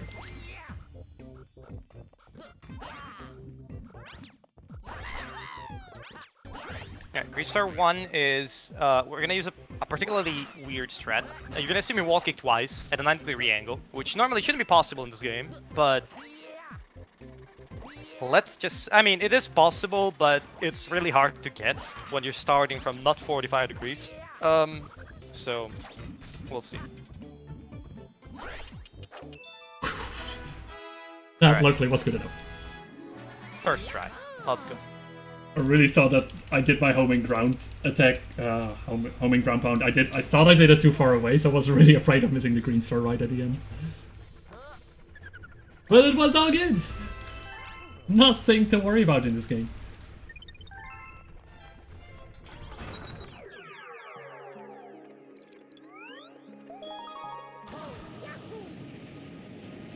Alright. Now, here I go for, questionable strats. Frosty, do you know the Alaeussr strat? For which one? Sweet Mystery Green Star 2. Full flutter? Yes. Good luck. Thank you. I mean, I technically do a small jump at the start, so it's not the full Alaeussr strat, because I want to get a bit closer to the star. But for all intents and purposes, it's a tweak of the Alaeussr strat, so...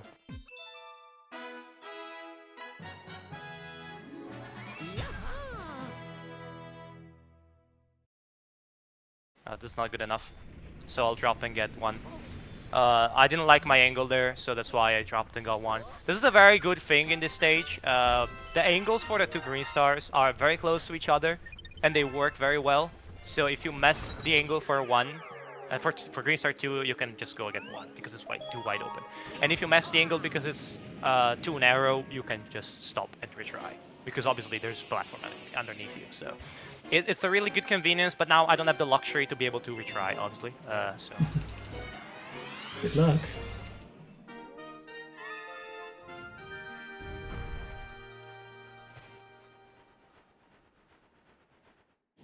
Oh, you're doing that. I'm in super passive. Definitely not a repetitive stage in 120 stars at all.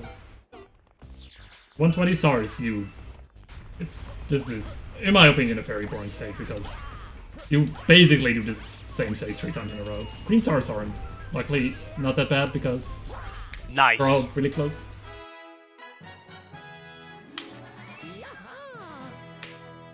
Alright, honey up. It's time for B-list. Oh boy. I'm 2 stars behind. That's still doable. Frosty, what do you think about B-list? Why is it a thing? I just wish that it wasn't possible and that we didn't have to go for it.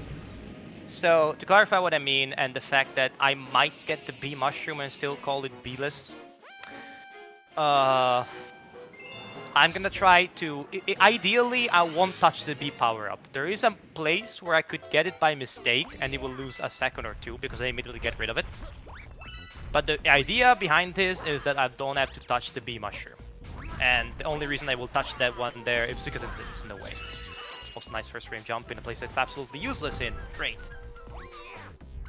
Obviously. That's why it's useless. Damn it. The reason the wall kick there is really wacky is because I hold the direction and immediately wall kick, so that means that Luigi will wall kick way more to the direction you're holding than the straight section of the wall. So... And there it is. I got the B mushroom by mistake, so I'll immediately get rid of it with this because this is water, obviously. And water, I don't know why the B mushroom doesn't appreciate water. Oh, that's unfortunate. Because bees can't swim. How do you know? Are you a bee? No, but I'm a bee expert. You won't believe what I know about bees. I'm just gonna let the chat roast you. Sorry. Sorry, Chad. So that was a bit shaky, honestly. Not the best playthrough of this start. I'll go for a final skip here. So we're gonna get the dialogue. The green star is hidden in a very inconspicuous place, obviously. But we're not gonna get the B mushroom. I've already mentioned. B mushroom is not good. So triple jump, wall kick on the belly of the queen bee, and yeah, this jump is very RNG based because you see the queen do this bobbing animation left and right, and if it's at the edge of the animation, the collision from her antennas is gonna screw you because it's gonna like move you to the side, which is not ideal. So in that sense, it's slightly RNG. With the speed I play through the level now, I'm always on a good cycle for it. But when I was slightly slower, it wasn't a good time. Let's just say that. Alright, round 2 of B-list.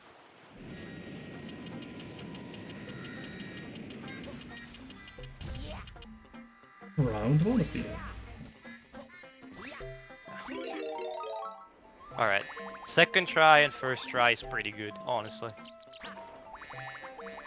It's not the good first try where you get the wall kick immediately, but it's okay. It still saves a decent chunk of time, honestly. Unfortunately, I got bad sling launches both times, so I wasn't able to fully utilize that section there.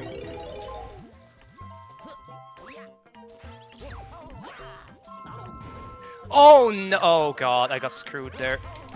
Ah, saved it. I saved it. That's a nice one-up. That's a pretty annoying thing that can happen. Everybody who thought the cloud jumps until now were free, there's a good demonstration. Okay, I dodged the B power up though. At least you guys got to see what it is, like full B-list, like completely B-list. We dodged the power up as well. I'm afraid this might make Frosty catch up a bit though. It's not the greatest movement I've did. Okay, and just to flex a bit at the end, just releasing into the green star. But yeah. Not very happy with this B list, honestly. This on the up. Yeah, I called it B list by now. Yeah, sorry for us to go. All I wanted to say is I was happy that I got that triple jump on the B first try. You know, I'm not consistent at that strat. I'll admit it after I made it past there, but you know. You know, yeah, that's all I wanted to say, sorry. No worries.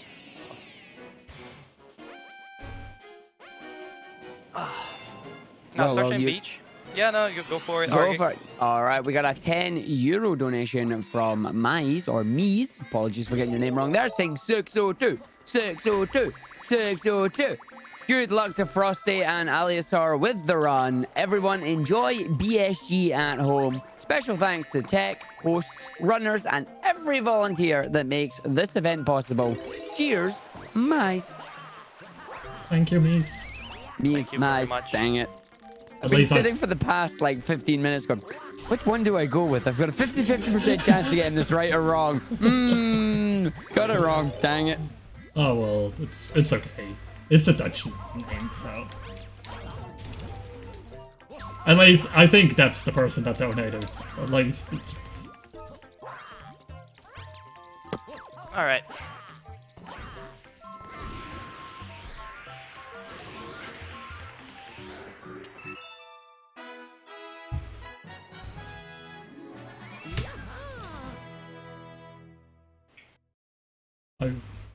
I wish I could say to everyone to stay hydrated, but... You're not hydrating. I'm not hydrating. All my water's gone already. Look, if you lose the race because you're not hydrating. See, I'm hydrating right now. Oh, yeah, you know. That will be that's the deciding factor. That's why it's important to stay hydrated. It makes you win races. I too am hydrating. Nice. I'm actually thinking if there's like a long enough cutscene somewhere where I can grab some more water. I mean... If you're Probably. fast enough? Question mark. But I wouldn't, if I was you, I wouldn't recommend it. Oh, it's slightly too far to go during a star cutscene. Bit of a shaky start.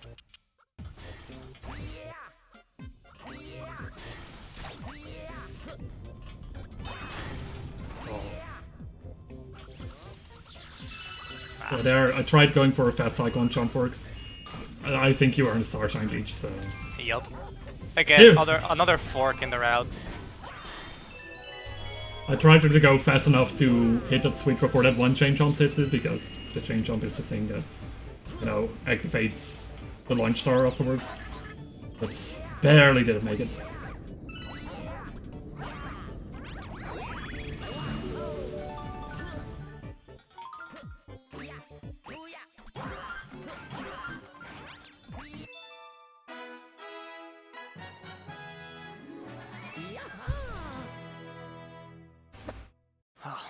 Alright, this is a star that gives a lot of trouble in 90% to people. Green star free. I mean, the corresponding 90% mission, so Starshine Beach 2. The reason it gives trouble to people is the jump that I'm about to do.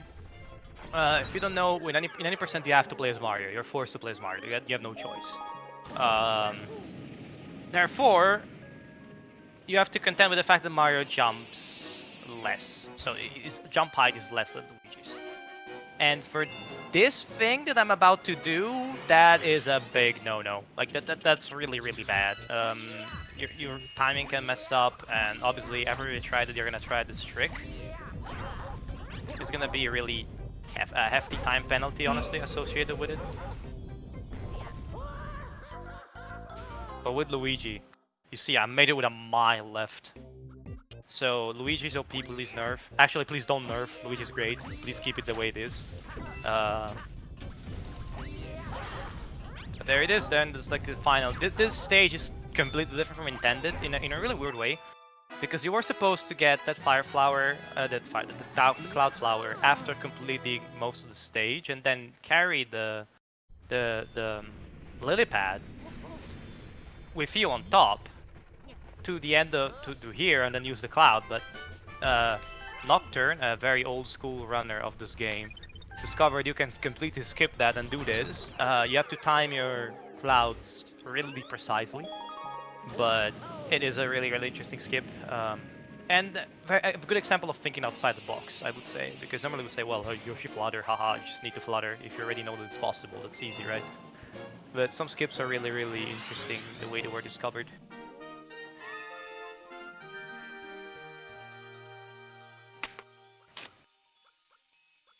I'm getting to Jump Forks 3 or Green Stars 3, and there's a great power up in this one. Everyone loves this power up. It's great, and you definitely. Are you gonna do the fast thread or the springless? I'm going for the thread with the spring though. Oh. So, spring power overall is kind of bad. It's kind of hard to control properly, and it's like super slow. It's not fun, but overall it's more consistent than the other thing that I have to do here that I can't do.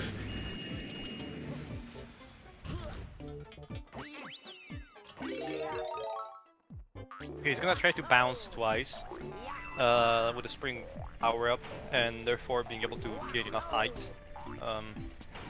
I'm gonna go for the spring power up less section, which is a bit tricky. I messed up. I messed up. This is why spring power is so bad. That was an interesting jump words too. Yeah, the normal section is tricky if you do it without the power up, because obviously the spring power up is pretty horrible.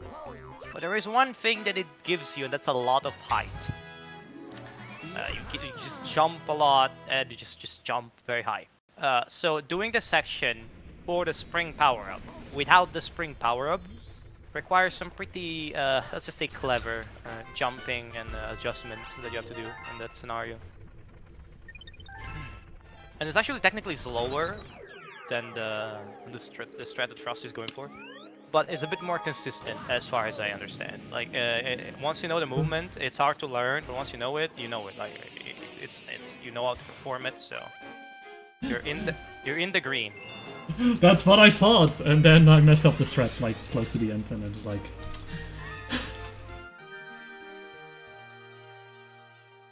But yeah, I'm heading to Starshine Beach now. It's probably hot over there as well. I mean, at least you could take a bath or I guess a dip in the sea. Yeah. And chill in there instead of having to melt in the Netherlands. Basically the entirety of Europe, right? Yeah, I mean, yes and no. I mean, I should clarify, even though I have the talent flag at the moment, I am in the Netherlands. And I mean, Italy tends to be a bit warmer, but in my stay here, I discovered that Dutch houses are made for heat waves, and the big windows don't help. So there's been a bit of engineering going on where I am at to reduce the amount of warmth coming in, but yeah. Yeah, you know, Netherlands is just, overall, it's like, I would say it's a great climate, except I'm not used to like enormous heat, so, I mean, enormous, like, Mr. Italian here will probably say like, I've experienced worse in Italy. Well, for me this is warm.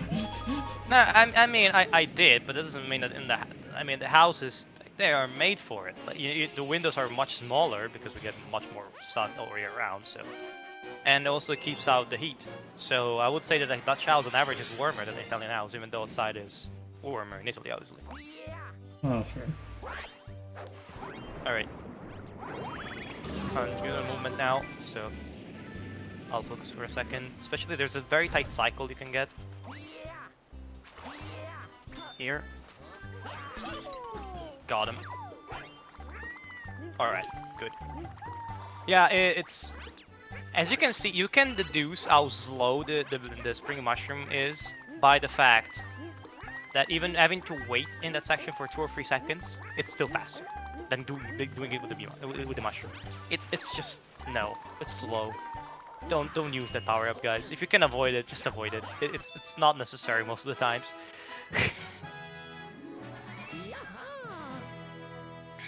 All right, Flash is skipping the game. Let's go.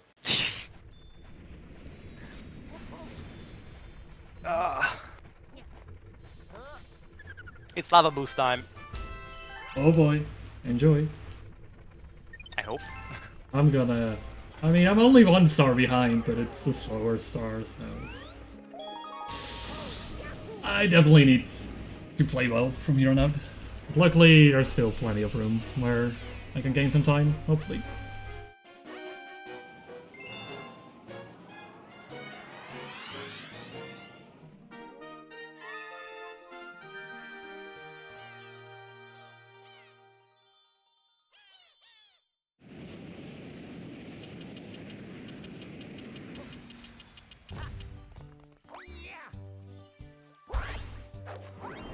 Alright, I got it.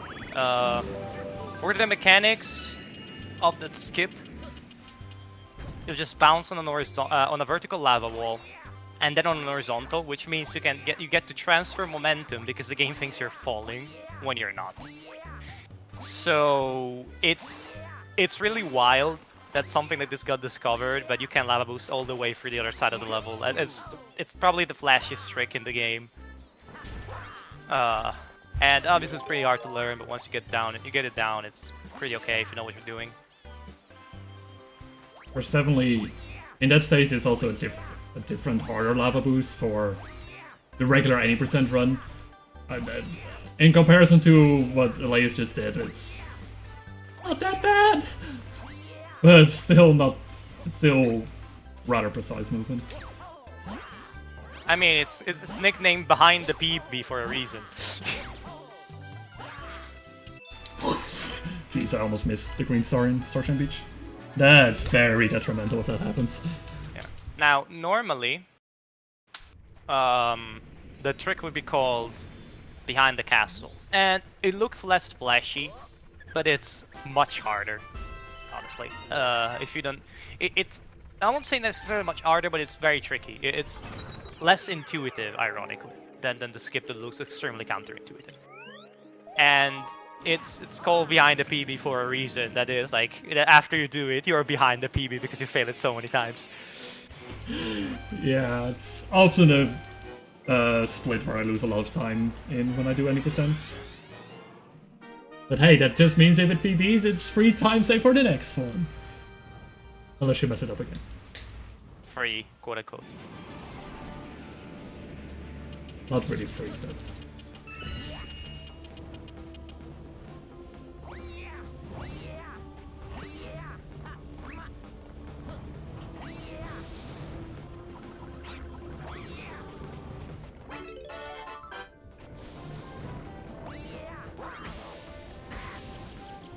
Alright.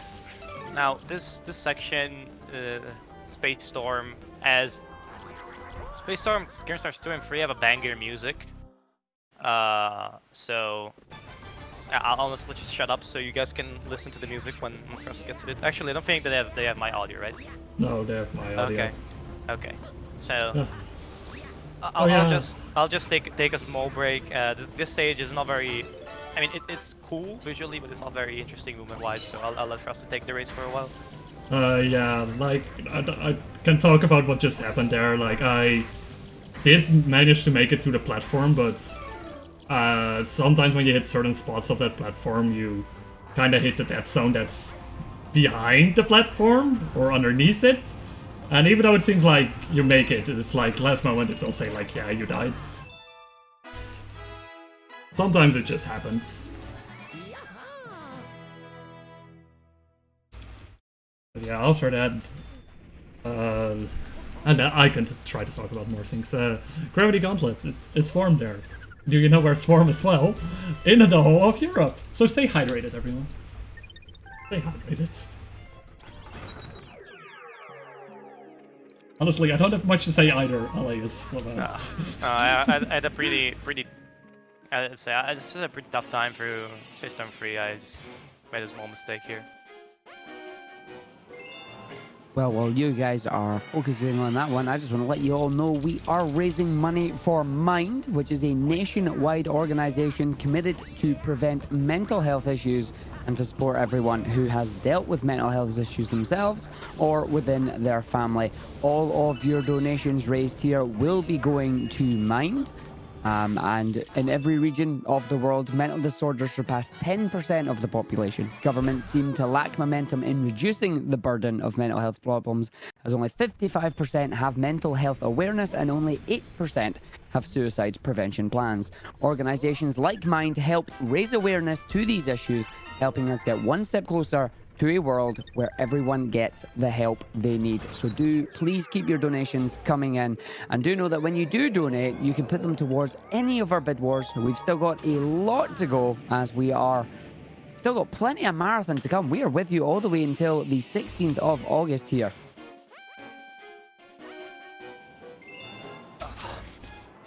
Alright, I just wrapped out Space Storm on my end now.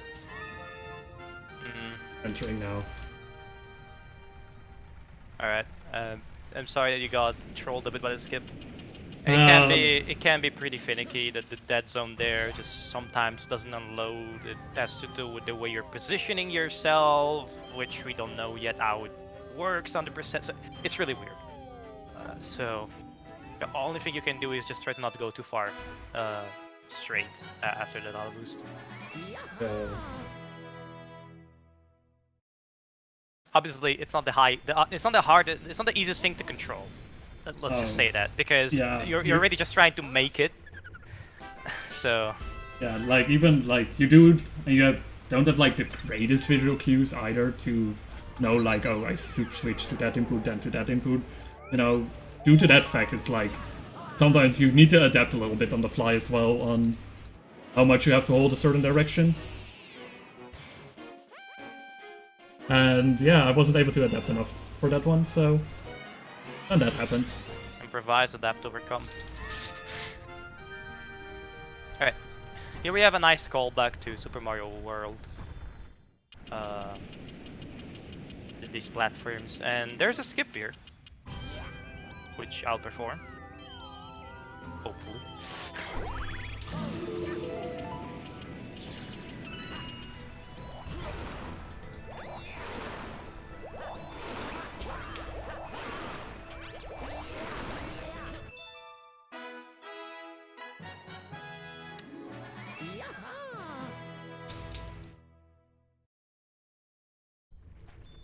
Alright, the entire skip just works by virtue of how, well, the gravity switches and all of that. So you can wait a bit there and do that particular long jump so you enter the launch star instead of going to the normal path. You'll also see the normal path because that's the first screen, the last screen start we get, which is the first normally. I know it can get kind of weird in that sense.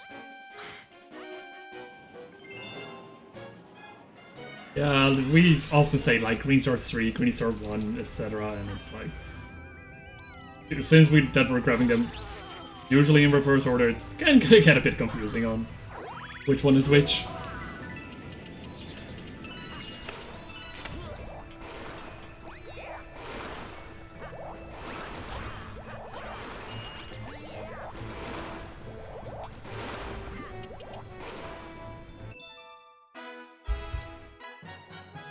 Imagine going into the wrong bubble machine to get that green star. Yeah, I was getting a bit, unfortunately better RNG there. I was getting a bit bamboozled by the turning platforms. Oh, nice first frame jump, right there. I've had it happen like once when doing green stars that I tried to go into one bubble, but due to barely switching to the other platform that's moving the other way around, I got stuck in another one.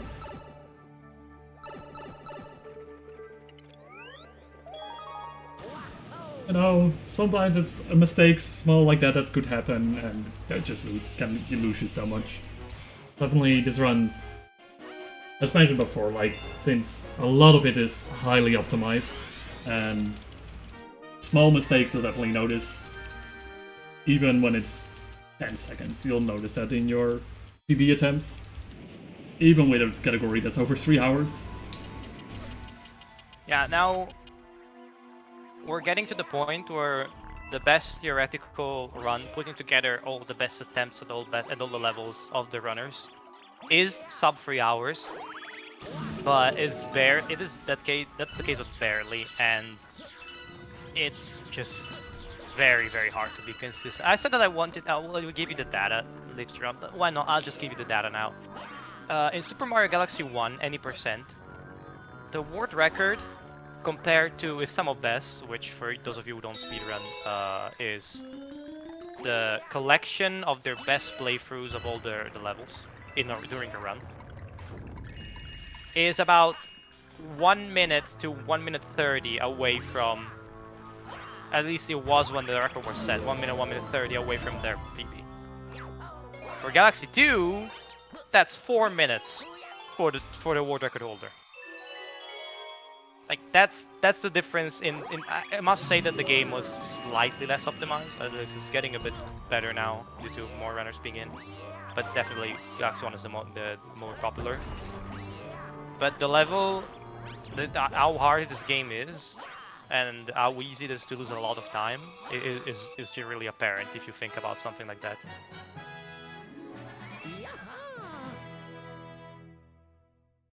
Okay, you see the normal path now that I'm taking as well, because I need to not enter this launch star for this third green star, but follow the secret path.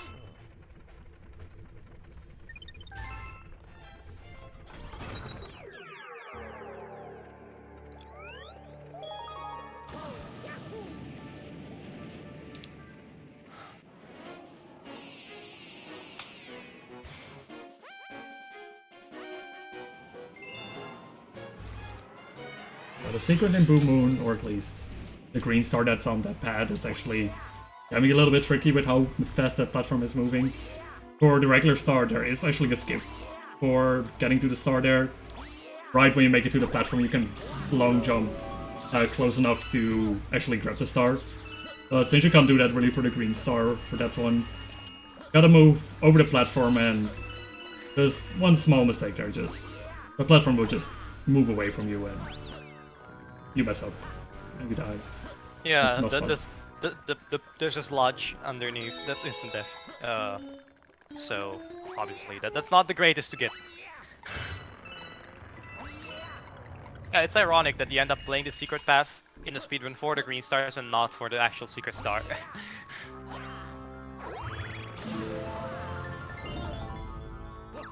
I know, a bit of wacky movement that you'll see here.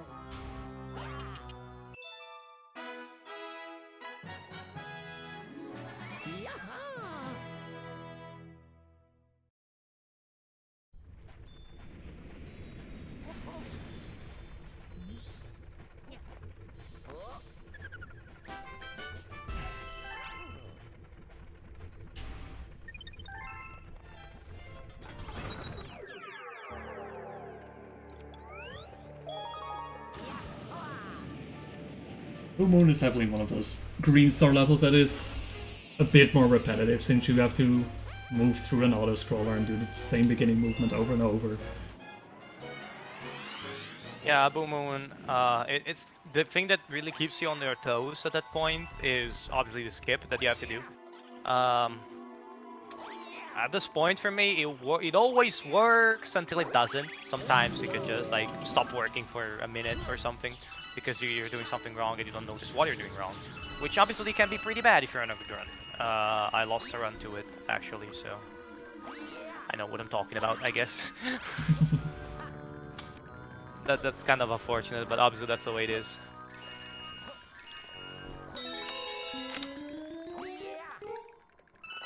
World 5 can catch you off guard by virtue of doing this. Slipsund is another stage where you do this the beginning over and over again. So if you mess up because you lose focus, it's really not ideal.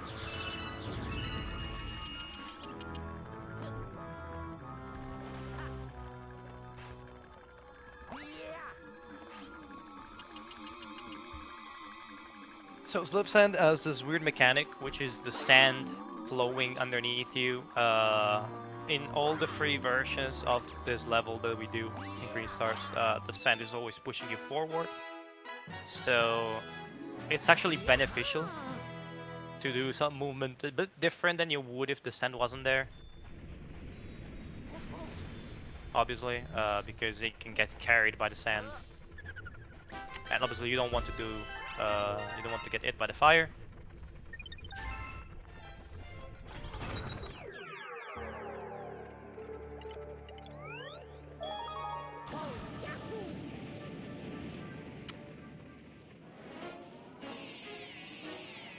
But this section is, it has interesting movement. Like you can see the sand at some point just switching around direction. You have to work with it. But for like, people say that it's like the same thing over and over again, because obviously once you've done it a few times as a runner, you obviously know this thing like your hand at this point. So ideally you would want like to get a bit of a change of scenery. Then nevertheless, a very good level, very cool level. You can gain a lot of time here just by exploiting the momentum that the sand can make you carry. If you have good movement in like good movement skills in this level, that will reflect.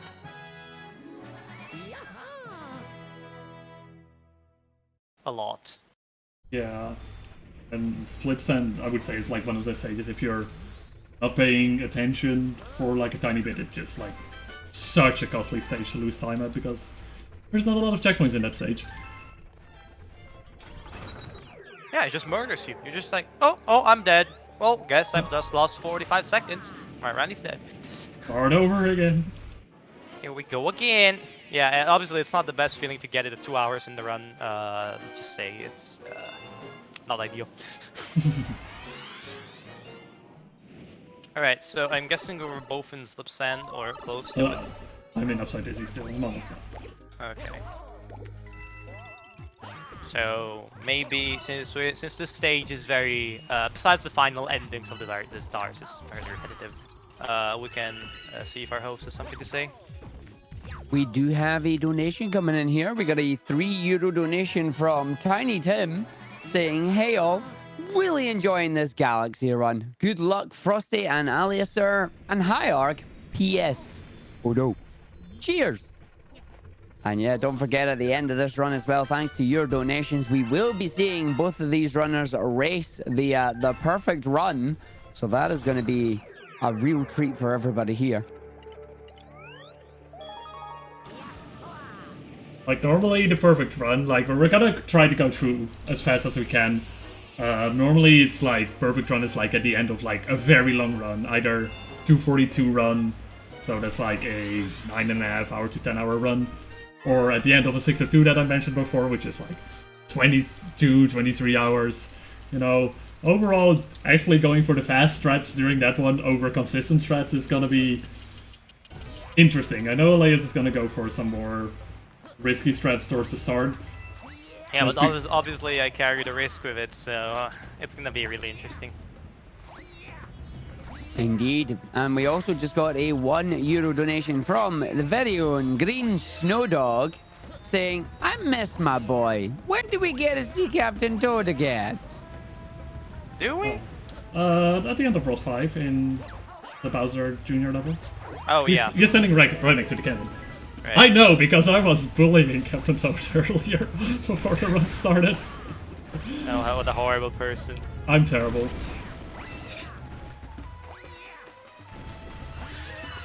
Yeah. Big shout out to Captain Toad. Captain Toad is so great.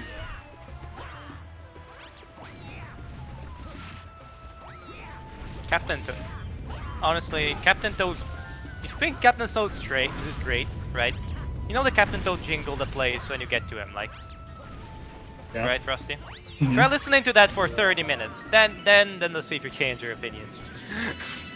No, definitely not. Why would that make me change my opinion?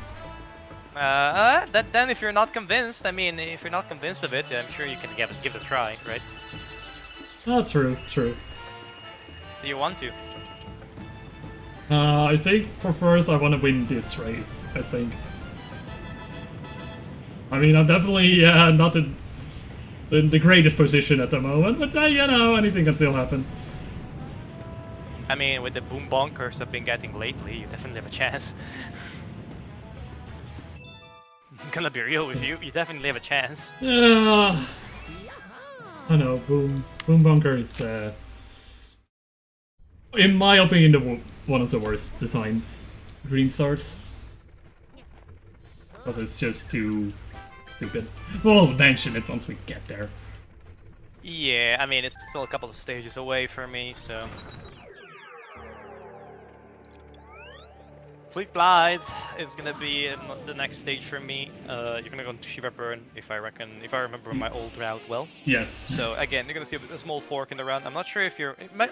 Since I'm ahead, I might get this there at the same time, actually. Yeah, so. we'll probably be in Shiverburn around the same time, because Fleet Glide has, like, one green star is, like, super fast, the other is a bit slow, but still not too bad. So, when we get to the next star in Fleet Glide, you know it's gonna be time for shoutouts to people who have missed a star in the past, due to just memes. I'm not counting people who missed because they weren't paying attention, because else we're gonna have a big list. But you can mark every star, I think, for me. Like. Yeah, then you can mark every star for a lot of runners. Thank you, Mushroom Shame. That was not ideal. But anyway, the idea of the first green star is that if you start a race and you hold straight down, like you point the remote straight down, you're gonna get it. Faultless every single time. If you hold straight down. Now, the straight part is very important because I'm gonna give the shoutouts to my man, actually on Jerome, and Pots Dragon, which just memeing. I mean, I don't know if Pots did it as a meme for Jerome or did himself.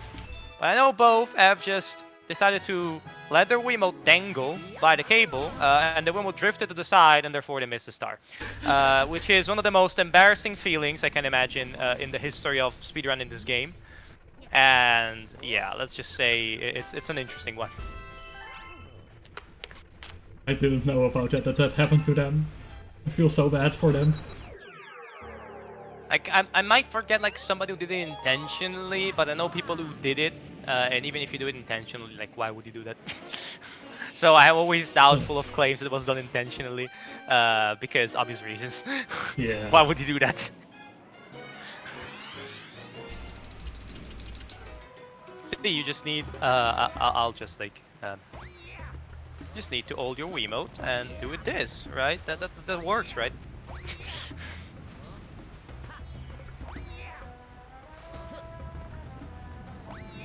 What shot does that miss now? Obviously.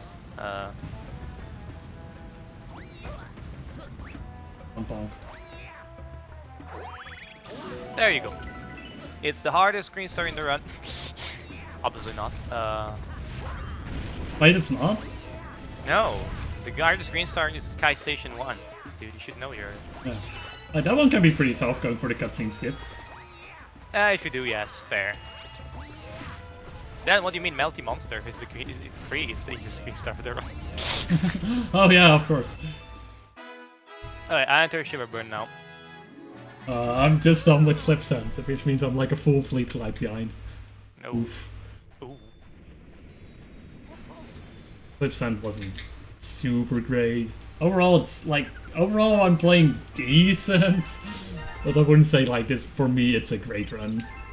Unfortunately, I know for sure that I should have practiced more, but the heat was just getting to me the past few days.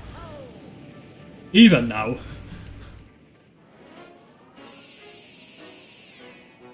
Obviously, my man Frosty suffered from the heat. It's built in the name, as you can probably imagine. Frosty will melt if he's too long in the heat. Don't let Frosty melt. Don't let Frosty melt.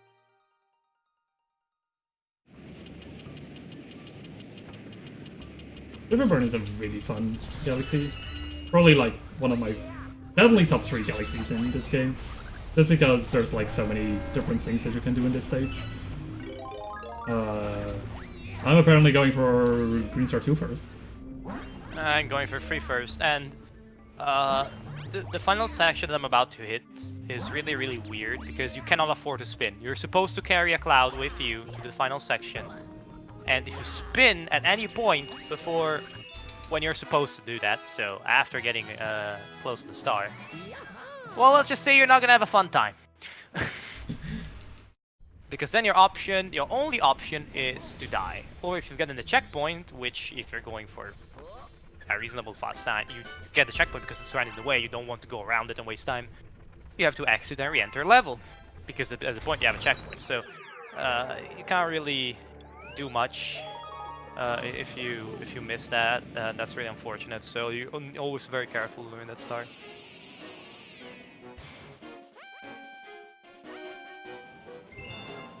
If I can do green star string.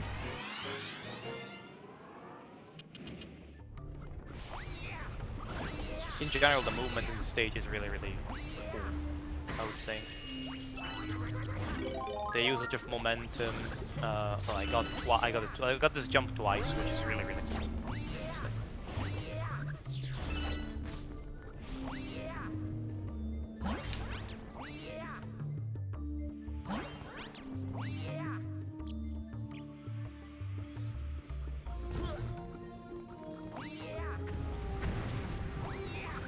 Alright. Now for the third one, it's very scenic. Get to go into the volcano. Or into, quote unquote.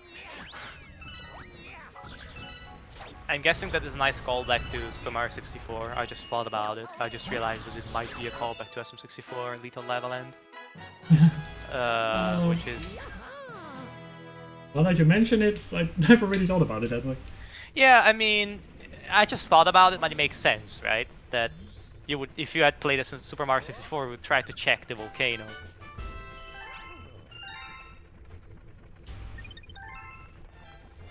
At least when you're doing grease or something along those lines, like you were gonna get interested in the volcano. And normally you cannot really enter in the volcano because there's lava plumes shooting out of the crater.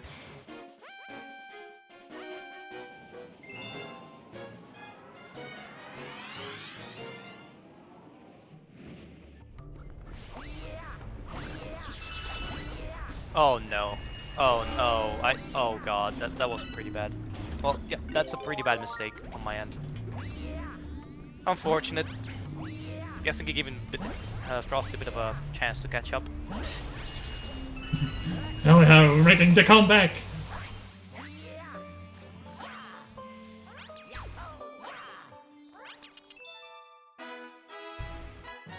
I'm not sure what happened on your end, but I got it. I long jumped too much on the right, and it slid off the mountain. There's a collision there is slow collision. Which I never really knew honestly that was the case. It's the first time I see it.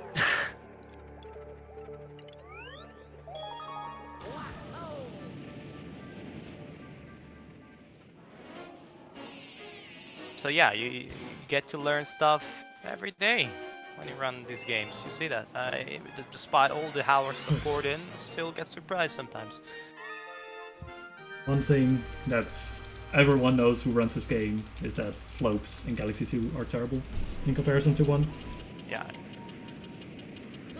Because you can't really recover from them. I mean, there are some ways, but in general, they're not as easy to recover from as in Galaxy 1 where you have much more control. Yeah, in Galaxy 1 you can climb the slopes, do a bunch of funky stuff with it. Hello, Captain Toad. Looking for adventure! Wait, yeah, well, I'm in Clockwork Ruins already. Oh? Clockwork Ruins Star 1 is called Time for Adventure. Oh. I was just doing Captain Toad noises. Okay. Now, you'll see me doing some pretty interesting strats here on the boomerang throws.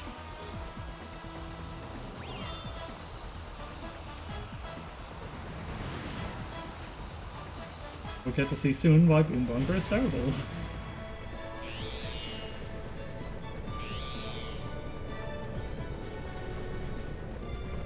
I hope the shot is right. I mean, the direction seems right. I'm not sure about the...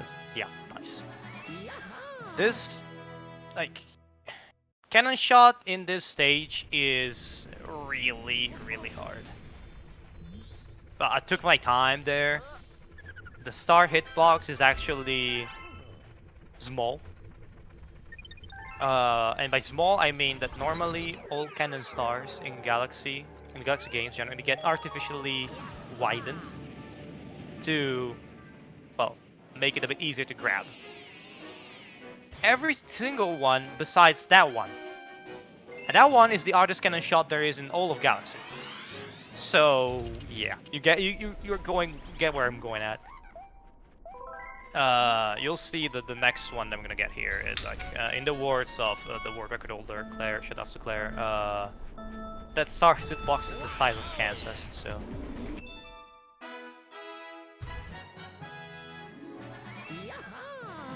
It happens way too often that I miss that second green star. Definitely whenever, at least that's what I have. Whenever I'm on a good run, I get more nervous, and you'll definitely notice that in my pointer when I'm aiming at the screen, and it's just ridiculous to hit.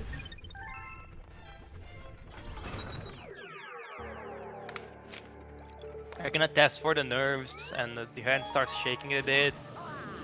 Let's not mention when you're at the end of 6-2, you're 19 hours in, 20 hours in, and you have to do that. I know. I mean, at that point, I'm tired, so my body doesn't have the energy to shake anymore. Yeah, okay, but since you're tired, your hand naturally drifts. It's just... no. I get you. Overall, these two green stars are bad. Well, green star 1 isn't that bad in comparison to 2, but still. Also, hi, Captain Toad!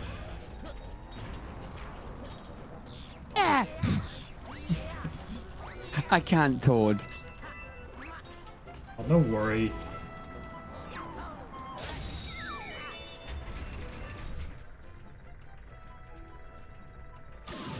I think that's gonna miss. Oh no, that's fine. Hey. Not sure if Alaeussr went for the zoom-in strats. Nope, I didn't. I tried it for a while, but I realized it only made me miss more, and I decided, well, you know what, I'm stick to my guns. Because with the zoom, obviously, you have a better accuracy. Oh, actually, I need to remember my definitions, because accuracy and precision are two different things, and you have more accuracy but less precision, I think. Or actually, no, it's the reverse. You have more precision but less accuracy. Because obviously you can aim more precisely, but if your hand like drifts a bit, since you're zoomed in, it on proportion it drifts more. So it's really weird. It just feels like I can't get the hang of it, honestly. So I just stick to the old strats. That shithead. Already misses once. Alright, second try.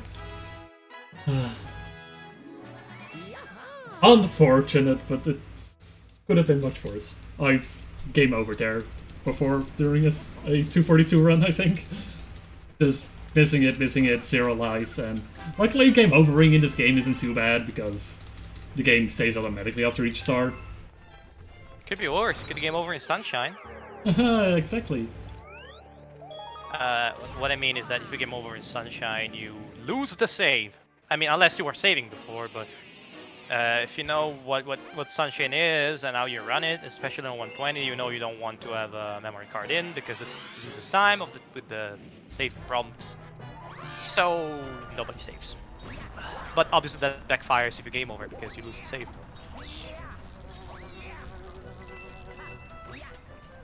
Luckily, the Wii doesn't have a removable memory card, so no worries there. Luckily we're not running Sunshine.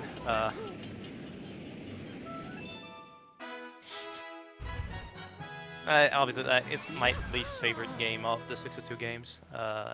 People that watch me know that I've had a pretty turbulent time with that game. Now I'll stop talking because trains are free. Oh boy, are you gonna go the risky strat?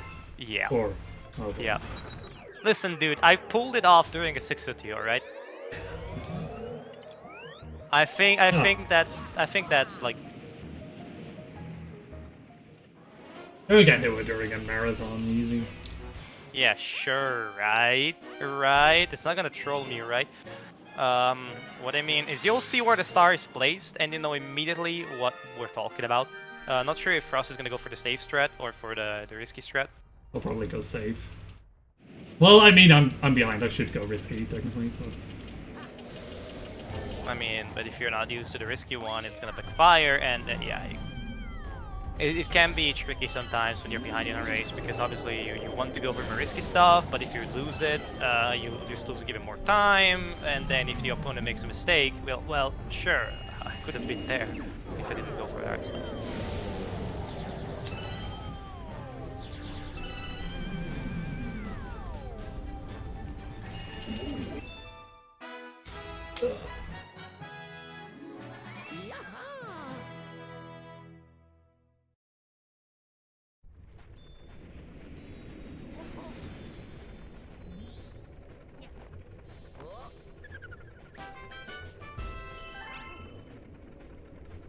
Didn't say anything since I know that there's a bit of delay, so I wouldn't spoil the outcome. I feel like I heard a split key, so I was like, you probably got it. Alright. Now, World 6, final stretch of Run-Killer. I mean, technically for me, it started with Boom Bunker, the final stretch of the run-killing machine, basically. And I technically made a mistake in Sureburn, but it doesn't matter. Now we're gonna see Flash Black. Pretty simple Galaxy. The gimmick is really obvious. Once you see it, it's not particularly obnoxious. And from a speedrunning point of view, the only interesting thing is the Forbidden Flutter. Oh, and the fact that we used the Blimp Fruit. First and only appearance in this run, I think. I mean, technically we saw it, but we never used it. Yeah, it's time you see it in action, sorry. You try to go for the cool cycle and you get it, but you forget to get the fruit. Lol. That was a Galaxy Brain moment. Alright, this is called the Forbidden Flutter. I mean, recently renamed into the Forbidden Flutter. Because, honestly, it's a cool name. And we need more strats with cool names. The only reason I picked this one and gave it the name Forbidden Flutter is because it's really tricky to execute. Because you flutter at 90 degrees, whereas normally you would need to hold at least 3/4 of Alaeussr. You normally see when the flutter starts that the runner positions and then goes like at an angle before straightening it up, whereas this is straightening it up immediately. The reason why it happens is that technically I am not fully facing right, but I'm facing right down by an imperceptible amount. Like 91, think 91, 92 degrees compared to the vertical. And that way I can hold up and still get the speed. But it's just...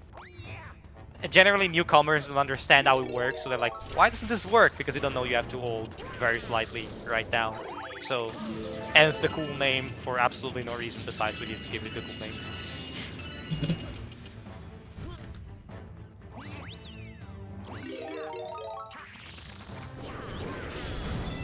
Right now, over here, I'll be going for the saver strat.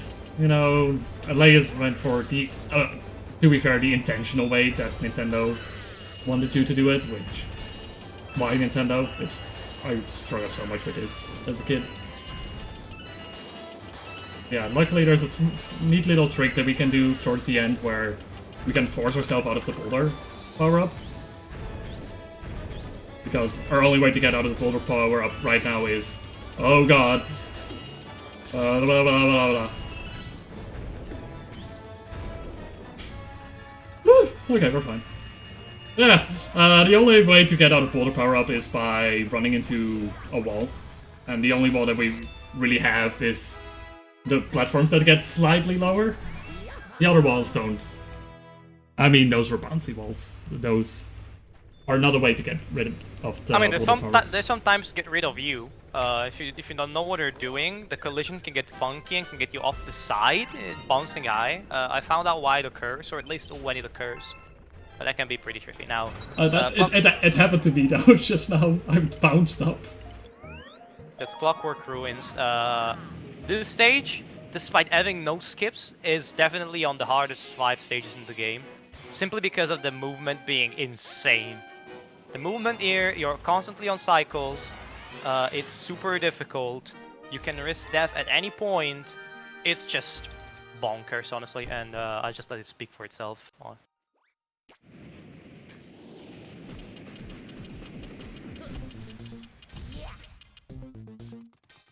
We get to enjoy good music in Flash Flag. Yeah, I have to say, like, before I let you all enjoy the music, props to the soundtrack for this game. Galaxy games are often praised for the music, but there's no understating how good the music is. There's a reason it's in the background of every single YouTube video about Mario ever. No joking. If you think about it, if you know the tracks, you'll recognize a lot of them everywhere. So props to the game for the awesome music that it has.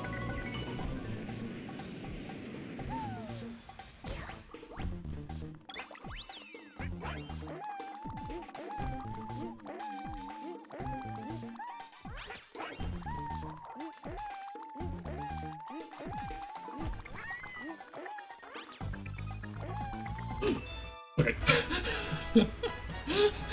That was scary. I almost missed the green star at the end of Flash Flag Runes, but luckily I noticed that I missed it and that I fluttered right after. But that would have been silly to die right at the end there. Yeah, did you get the checkpoint during the flutter or not? Because I didn't. I did grab it. I played it safe and purposely hit it. But oh well, it was fine anyway. I should have skipped it.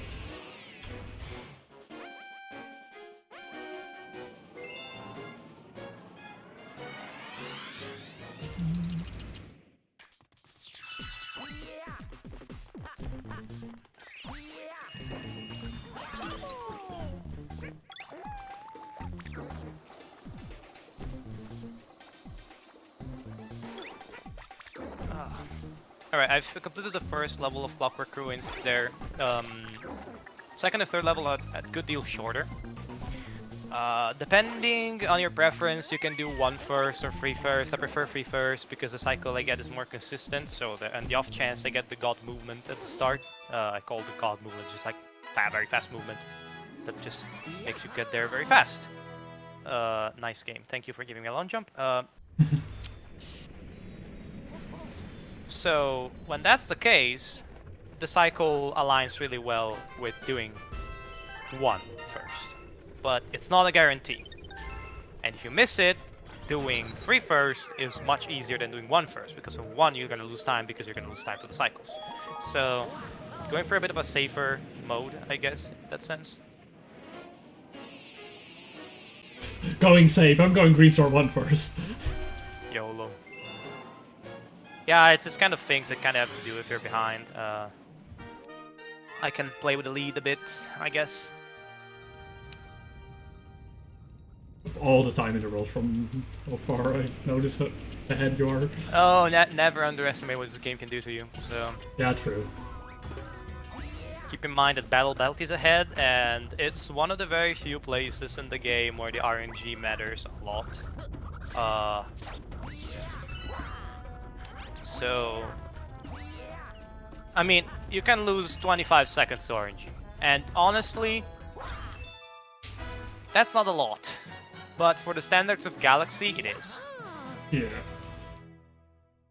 Galaxy is infamous for not having RNG at all, almost, and that's really great. That's something I love about this game.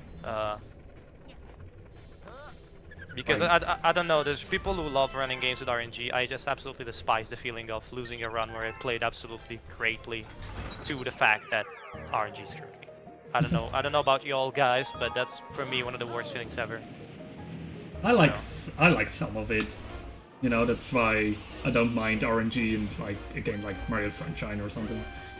But over extensive amount of RNG, those aren't really my thing neither.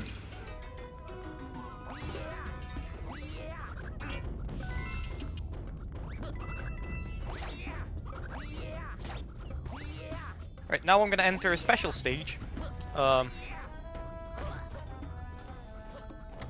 Just some of you might have seen this before. No, never. Tell me everything about that stage. Okay, so stage is a very good stage.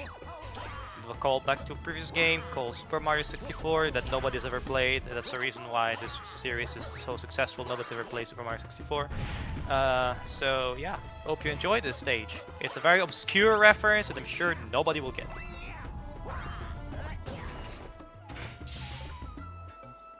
I think you got them. Oh god.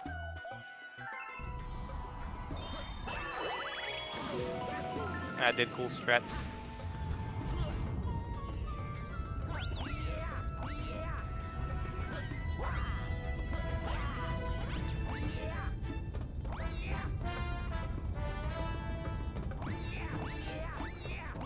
Oh, I went risky. I had to check the gear down. So unfortunately, we don't get to see the true King Womp because honestly, the King Womp of the Super Mario 64 game is kind of a like wimp, King Wimp. At least compared to the massive unit of Alaeussr that we have in this game as the king. Unfortunately, that doesn't make the fight any harder. So that's a bit of a meme in that sense, but I hate to admit it, but I've died to that boss recently in a run. oof. I mean, to be fair, it's an insta-death if you make a mistake. So you should never take it too lightly, but then again, like Nintendo ever being the company that facilitates entry in games, you can see the hitbox of the thing before it falls down. So, but I'll just say that it's not the most subtle attack ever.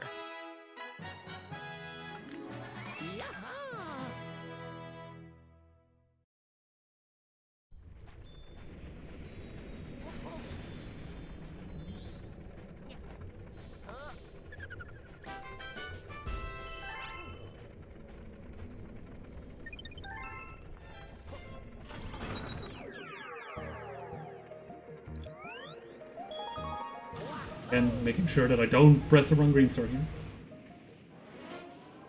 It so happened to me again. It happens all the time.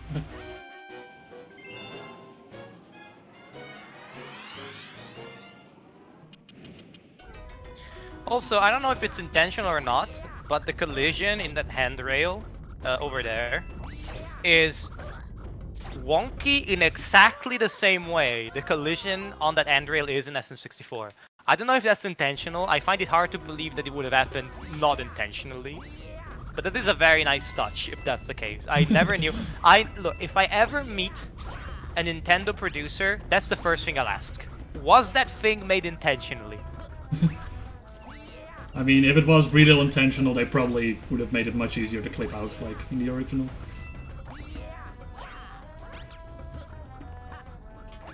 The platform is super weird there in SM64. Yeah, the end rail there is really like really weird. So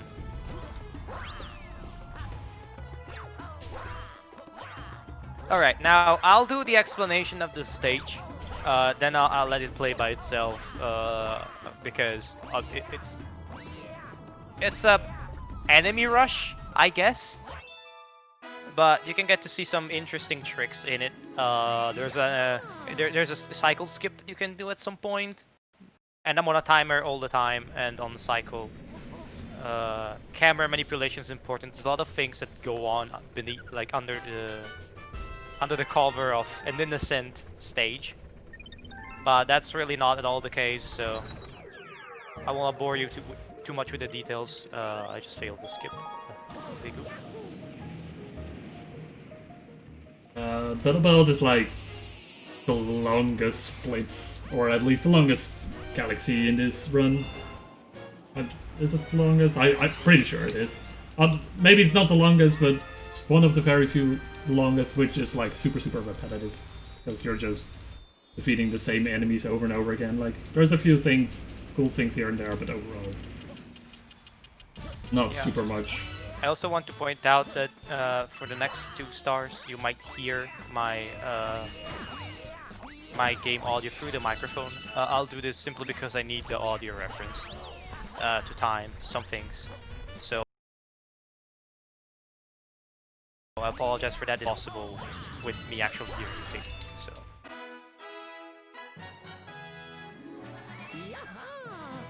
Since depending on the audio cue that you get for the Fire Flower, you might go for a different star. So I'll need that. Afraid to talk. What? Now I'm afraid to talk. Yeah.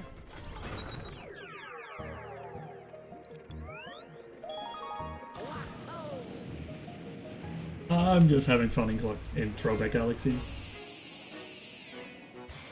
In Womp Fortress? What? Womp's Fortress, yeah, I mean, of course. What else? Definitely not a throwback to some other game.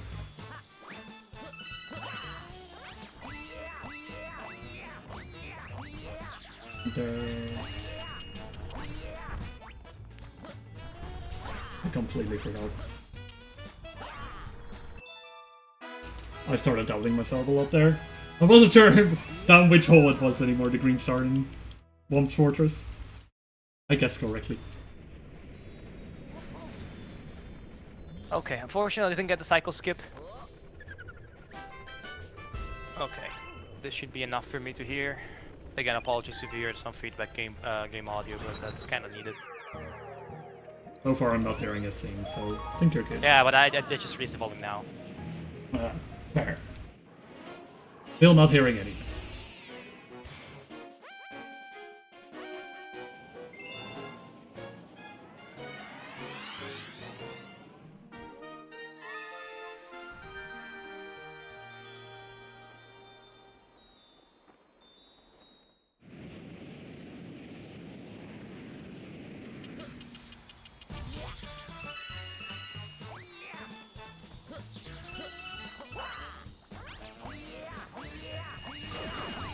Wow.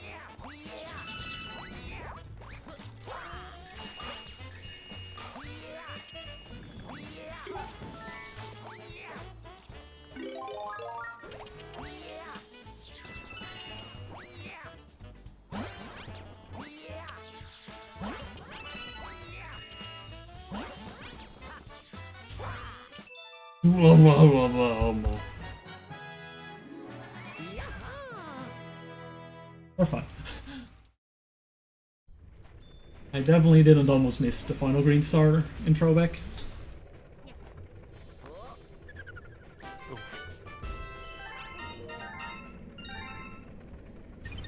Alright, this stage can just be very, as I mentioned, there's all the things, the RNG.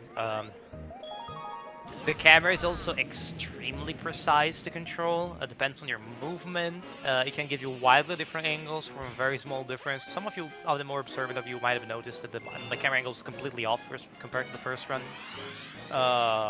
It's just a very, very tough level in general. It has a reputation for being slow level. And obviously, if you're running it as part of a challenge run, you just need to get through it. It's very slow, but there's a lot going on, and I have to say, most of it this time isn't going my way.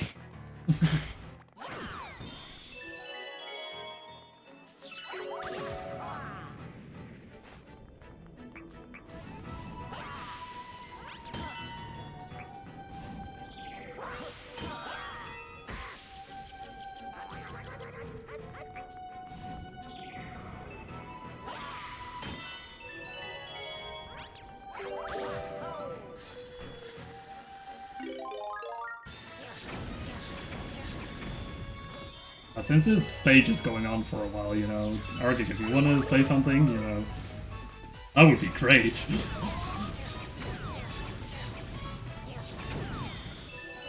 think we've lost the host. Oh no! No, it would help if I unmuted myself on Discord there. That would be grand. But yeah, no, I just want to let you all know that we are raising money for Mind, which is a nationwide organization committed to prevent mental health issues and to support everyone who has dealt with mental health issues themselves or within their family.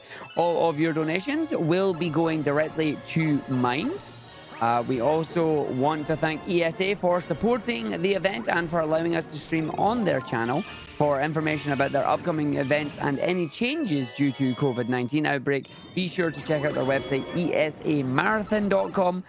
And if you're from the UK and you would like to attend an event very similar to BSG, then we highly recommend checking out UKSG. UKSG is an event held in Glasgow and is run 4 times a year, and they benefit young minds. And also do want to let you all know as well that when you do donate to BSG here, you can put your donation towards a number of different bid wars. The next bid war that we do have available is for the Godzilla Save the Earth Any % run. And the runner would like to just show off some kaiju basketball mini games.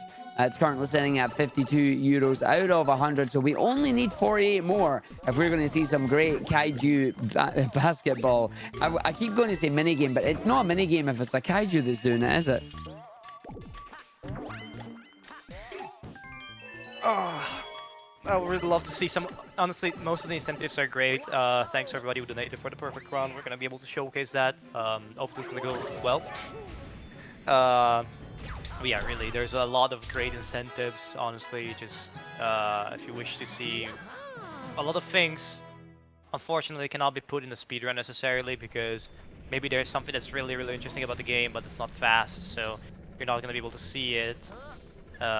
So the incentives are a great way for runners to be able to showcase really cool things about the game, so I would love to see them all, honestly. As a speedrunner myself, it's great to see what human mind has done to a lot of these things, like a lot of the speed games, even if it's not necessarily in order to get fast.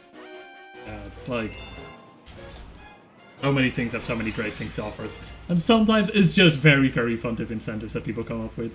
I remember Green Snowdog, I mentioned him again, doing his Toad run with Captain Toad voices for donations were coming in. And I think Wired Wiki was joining on Captain Toad voices, and it's like those are great as well. All the donation incentives are like fun in general.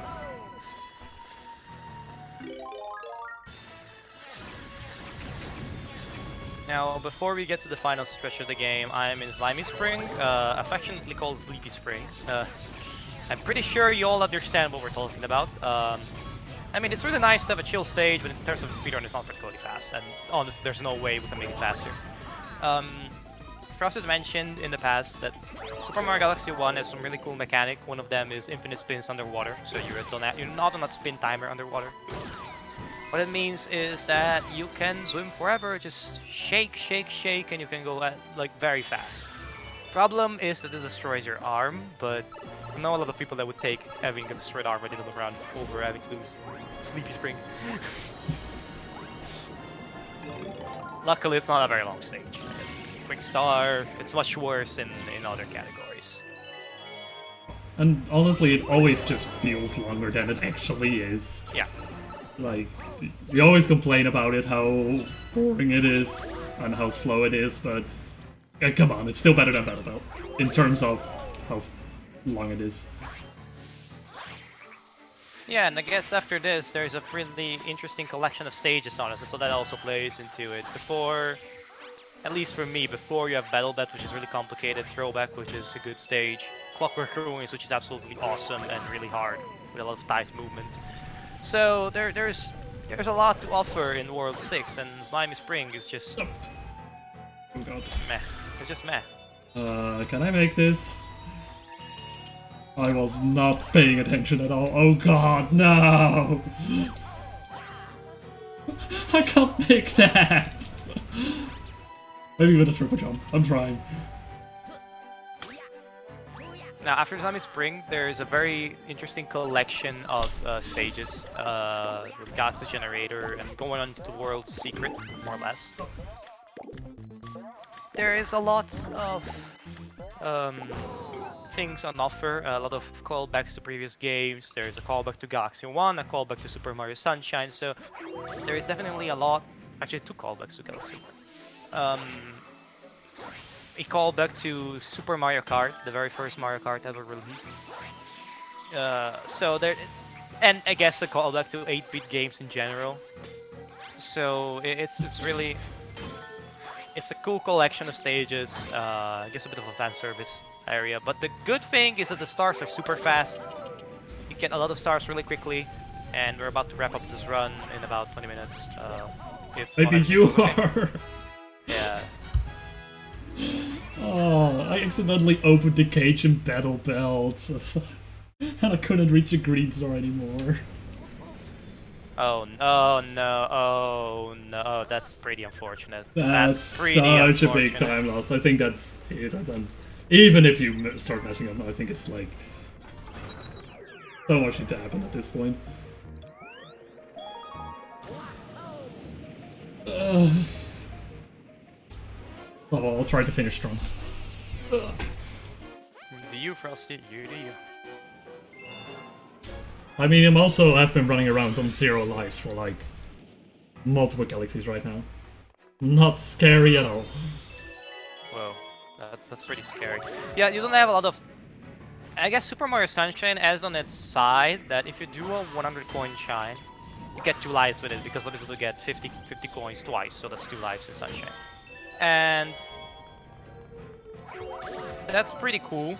And in Green Stars in particular, you don't get any 1-ups. There's a few on the way, but they're not really in the way, so I don't think you can get a lot of free 1-ups in this category. So it's really tough on number of lives that you have. You have to keep that always in mind. I'll try to go through with 2 clouds. Yes, thank you very much. It's a particularly interesting strat I can pull off now.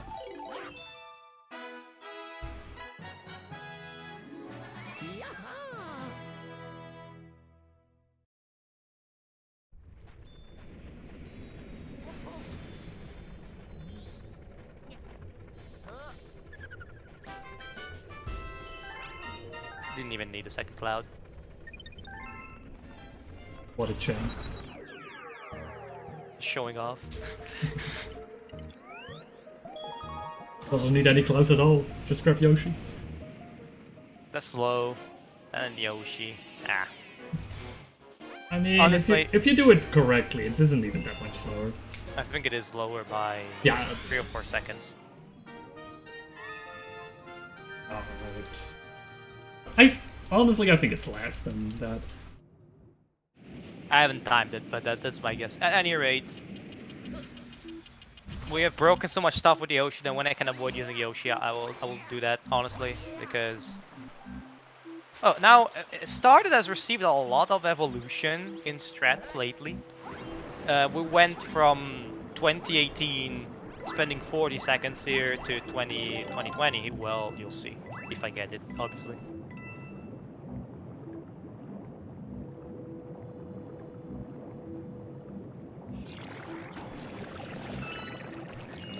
While you do that, I'm slowly strolling through water.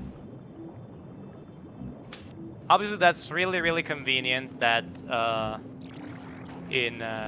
we were able. There's a coin there, so you are able to pull off the strat. So yeah, that's a pretty cool thing that we discovered. Shout outs to Actual Endurance for discovering the thing, or at least like having the idea of it. I had made another strat for the star, which was it required getting a 6-up, which is like a life mushroom. So you get 6 health and then you jump down. It was faster than doing the intended way, which was even slower than that. And overall we shaved a good 15 seconds there, which is really great if you're obviously a runner that's looking to improve the time.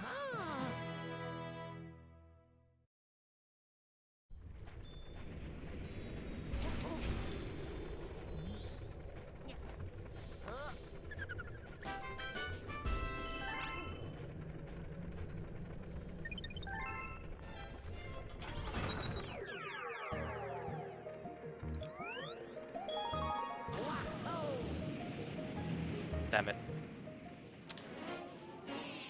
But they use a cool strat to get the star faster there, but I misinputted, fortunately. Boy. Am I still gonna make that comeback? I believe. Frosty, I lost a second. I'm gonna make the comeback! I believe!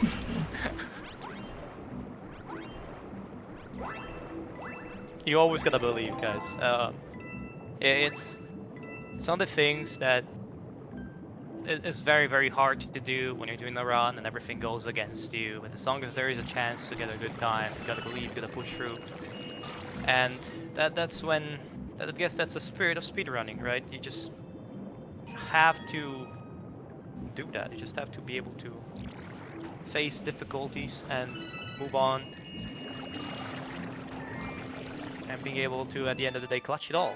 Sometimes it won't happen, sometimes it will, but at the end of the day, you just gotta try it. Try your best. Never give up hope, like Nagito would say. I mean, I'm not sure if he exactly says that. But, you know... I mean, it sounds like something Nagito would say, let's be honest. Yeah. Yeah,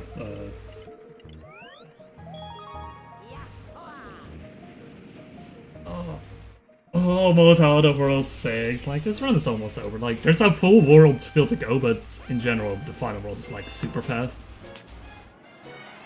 I mean, for me, there's a full world to go, but I don't know that. I mean, it's not like I am... I mean, I'm a roller coaster now, so... I just entered Powers of the Galaxy Generator for the first time. No, okay, then they're quite a bit behind. Galaxy Generator 1 is pretty long. Yeah. And I tried to perform a trick here, just to be able to carry the speed of the railing into this section of the circuit. I have 2 tries at it, obviously, because I need to do twice, say twice. And this section is very RNG based, because enemies are in the way, so obviously you want enemies to not be in the way for this jump, because this jump is Big Monka S. Yeah, you'll see what I mean.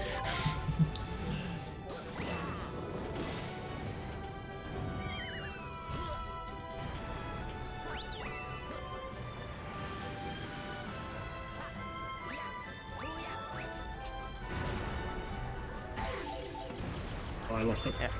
This stage, by the way, is the callback to Super Mario Kart. Simply because, I mean, it has a different theme, but the way the Rainbow Road is made is inspired to Super Mario Kart's Rainbow Road.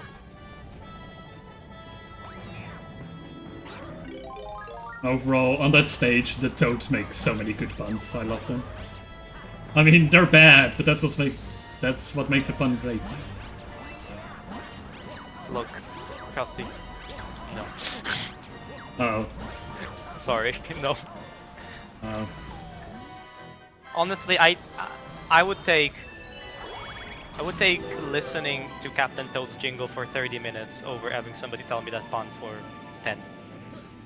Oh boy, then let me tell you something. Once you get to that stage and do the purple coin mission, one of the Toad says, instead of "can you do it," it says "coin you do it." Isn't that funny? Frosty, I know you're trying to make me tilt and lose concentration, but it won't work. I'm not trying to make you lose concentration. I know, I know, I'm memeing. I just wanted to tell the pun, because I do think it's a good pun. Because it's so bad.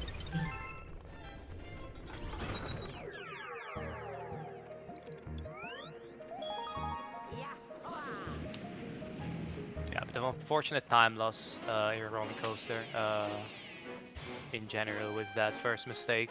I think we can bounce back pretty well after this. So, cool. Really cool.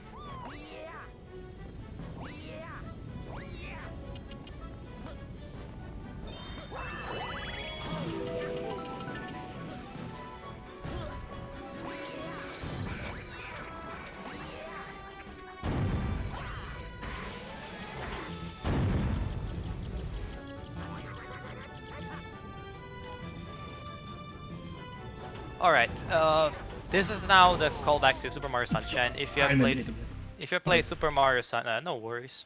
If you play Super Mario Sunshine, you remember the stage? Infamous for having horrible collision? Well, I'll tell you something. They somehow managed to make it even worse. And I have no idea how. Rico 4 in Sunshine, Rico Harbor 4. Some of you might remember a different name, but probably like localization was a thing. Nah, damn it. It's pretty slow.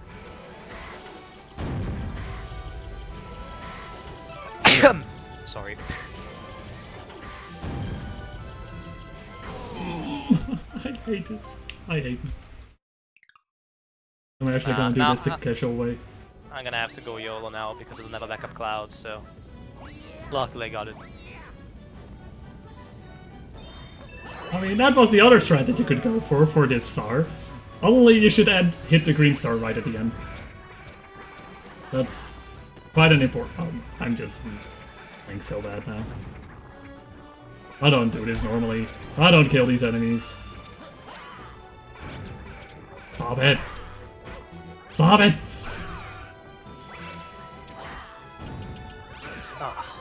Oh, don't with this. It's really unfortunate getting trolled by the game in these situations, but sometimes this game does that, so yeah.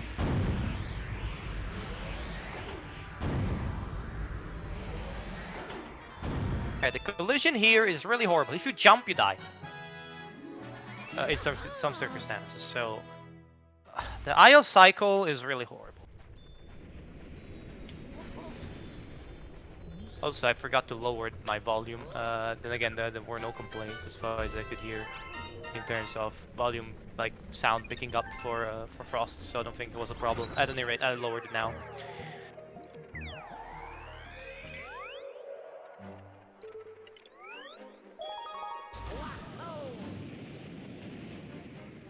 Now we're gonna hit Stone Cyclone. Call back to Galaxy 1. It's actually faster in this version than it was in Galaxy 1, which makes it really hard.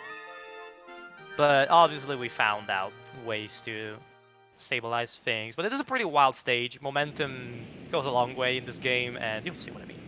Hopefully I'm not gonna screw it up.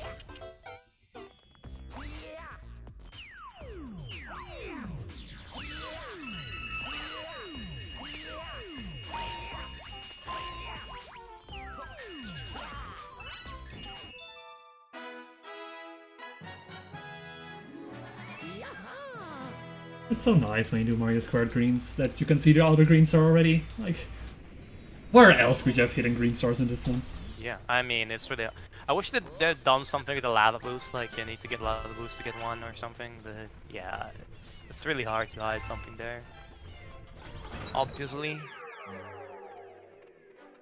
It was a good first playthrough here, the major trick there using that momentum jump, long jump to get through the level fast.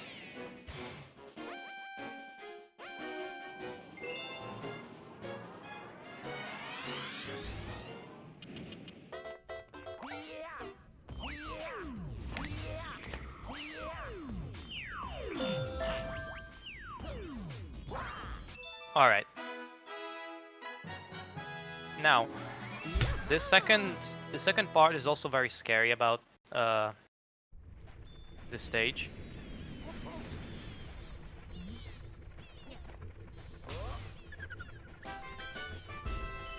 I tried it a bit blind here.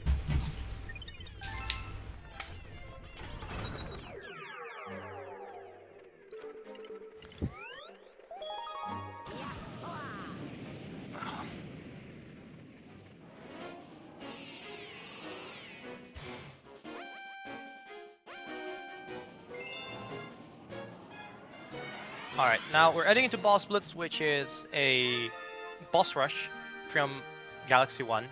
This stage, I must say, is quite a big pain in 120 stars, which is the other side of the 100%.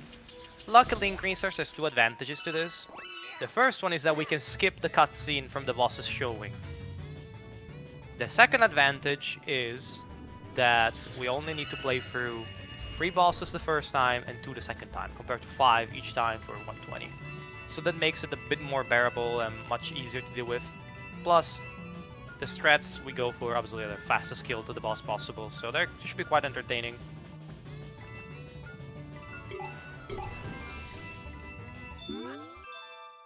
see a boss that goes down in like 10 seconds or something. So it's always cool to see. Yeah. Like the regular time, the first time you do that stage, or at least the comment you do in that stage, which is like a timed mission, you get like 5 minutes for it, but with all the cutscenes around it, it's like so long that like overall the cutscenes are almost longer than the boss fights themselves. Not for all of them, but for quite a few. It's really annoying in that sense. I wish that Nintendo would have allowed you to skip cutscenes, at least in the comment, you know, like, you've seen it once already, so what's the point? They want to make sure that you know what the boss is up to. I mean, at least, I guess that Nintendo made a lot of strides, that they got a lot of flack in the past for not making cutscenes skippable, so you've seen with Odyssey that cutscenes are skippable, which is really good, really cool thing to see. Really helps speedrunners, and honestly, replayability as well, because if you've already played the game, you don't want to see the cutscenes all over again every single time. It's just a bother at that point. The story is so good. Princess Peach gets kidnapped. What was that RNG, dude? What? I got a bit like off-put by that, because the major burrows spawned like underneath me. You know when the major burrows just does like the sand thingy before it comes out? Yeah. It was under my feet. How? I don't know.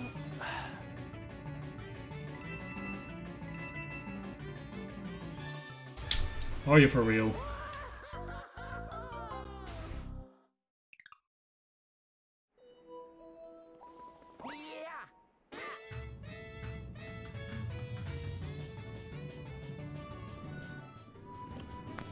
Sometimes you have a bit too much momentum there, and then you can't have proper control over your ball, and you barely miss the green star at the end.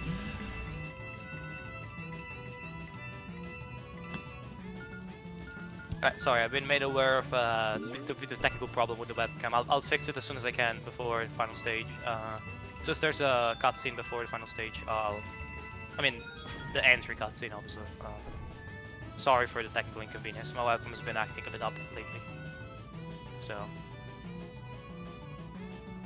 you'll see me again soon enough.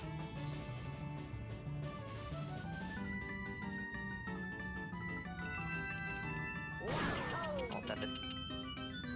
Bit of a mistake here, unfortunately.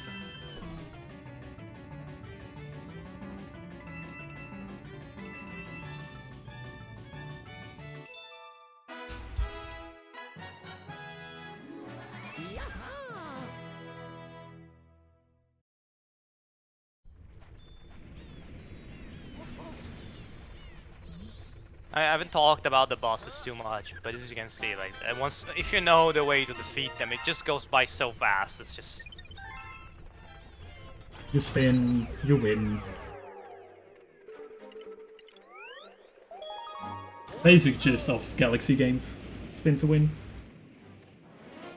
yeah, it's like there's a Sunshine, right? Over to win. Unless you run hoverless in Sunshine. And God, it's I not God, I hover wish to it- win. I wish it was that simple for both games, honestly.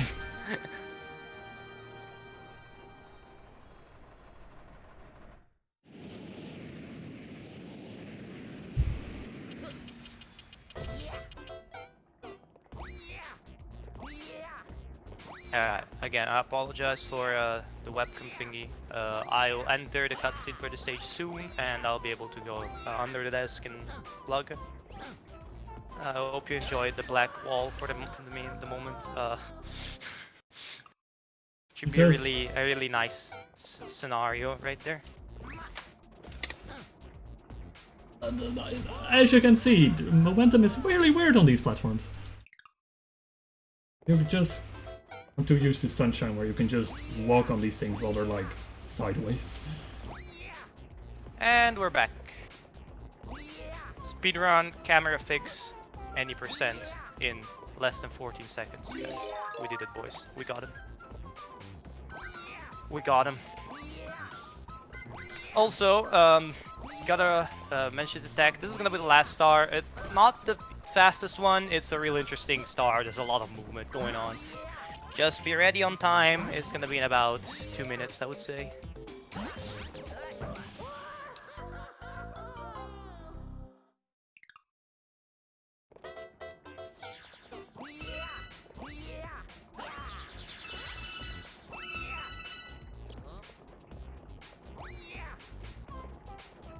I'm gonna try to go for everything I know for strats, because this stage is another stage like Oni Bloom. It's really just really cool to see a runner going really fast through this. So I'll just again let the gameplay do the talking. This level is supposed to be your final challenge. Spoiler alert, it isn't. It's your final. It's not. It's your first final challenge. But again, you'll see what I mean now.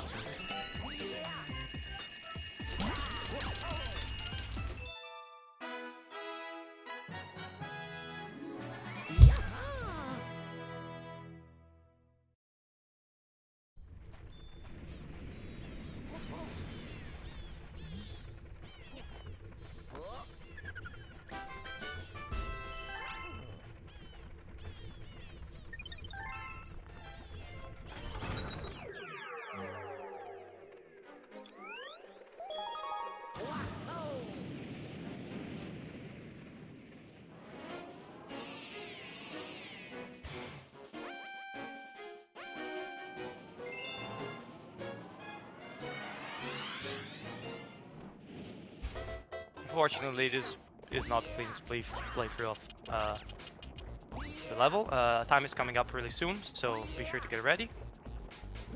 Bit of an anticlimactic finale, but it is time. Well done.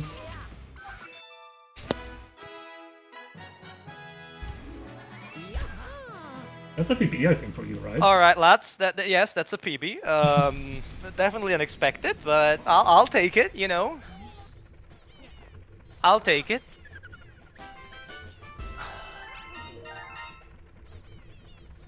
Yeah, it's gonna take so long for me to still finish. I definitely didn't have a great run at all. It's That was a really good run. Honestly, you can't do much better than you've ever done before. So, yeah. yeah, it seemed like a really solid run for you.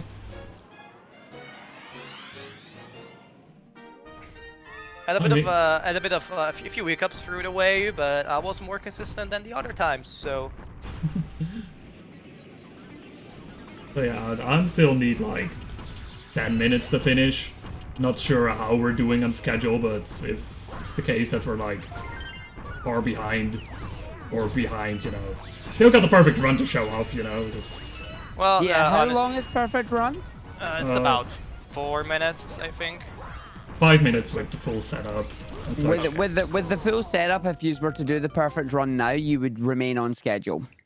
Alright, then I'm just gonna say the Mercy killed the run here. Like, the run wasn't going the way like I wanted anyway. It's like... It's really unfortunate, but I'm happy to hear that Alaeussr was able to show off this game relatively well. It was a good race. People thoroughly enjoyed watching both of you run through the different strats here. It's nice seeing racers use different strats through a run, so don't be too hard on yourself on that one, Shadowfrost. You both did absolutely fantastic. And of course, it's not over yet. You've still got that perfect run race. So if you guys want to get yourself set up for that, and we'll see how long this is. We'll see true skill at work here from both of you. But since the perfect run isn't immediately, or at least you need to collect one more star after. Yeah, so I'm exiting and re-entering the file. Yeah, like we just enter a completed file to go there. Because otherwise, I definitely wouldn't be able to do it. I guess we'll start the time, or we'll start at star selection, I suppose. I'll get a bit more light. I've been noticing that the lamp wasn't providing the best lighting in general. So I'll see what I can do for it. Not much, unfortunately, but yeah. All right. Now I'll be setting up. Are you ready, Frosty? Or yeah, I'm on the star select screen right now. Okay, so I guess if we're gonna have time for a few things in a bit, like after the race here, Grandmaster for the perfect run. I like to say some things at the end. It just didn't take too long, but at least like ship some shoutouts to a bunch of people that have made this possible. And besides that, I'm ready for the countdown. Yeah, same. So we'll go in 3, 2, 1, go. Good luck. Good luck. Yeah, perfect run consists of 6 different elements in the stage. It starts with the Yoshi section here. You'll definitely immediately see some different strats here because Alaeussr is going for the riskier flutters here while I go for the consistent strat because I don't know the risky strat. I only do the consistent strats for this one. I mean, I had to abort the flutter. I didn't lose any time. In fact, I think it's slightly faster to abort the flutter that way, but still, I couldn't do that. Yeah, second section is all these platforms. Gotta hit all of them while these enemies try to shoot lasers at us. Overall, it's not the most difficult part yet. The section definitely gets more and more difficult the further we get.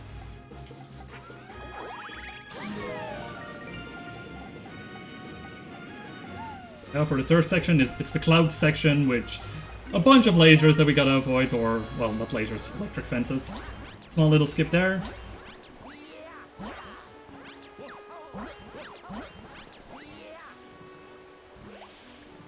Trying to get through as many of these sections with long jumps as we can, because overall, the long jump is still the fastest.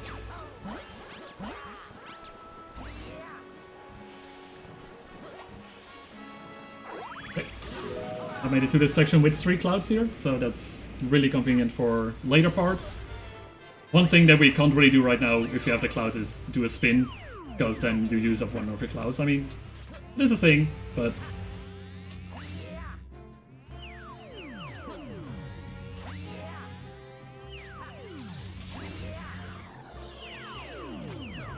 I decide to use one of my clouds right here. I have these two for later.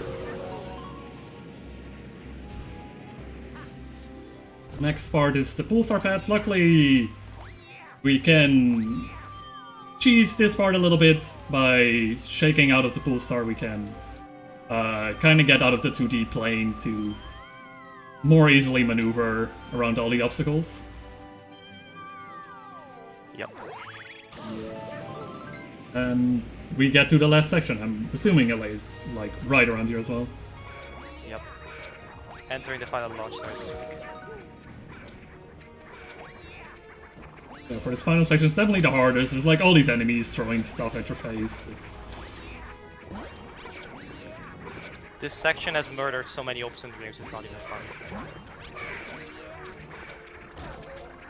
Including experience. Oh,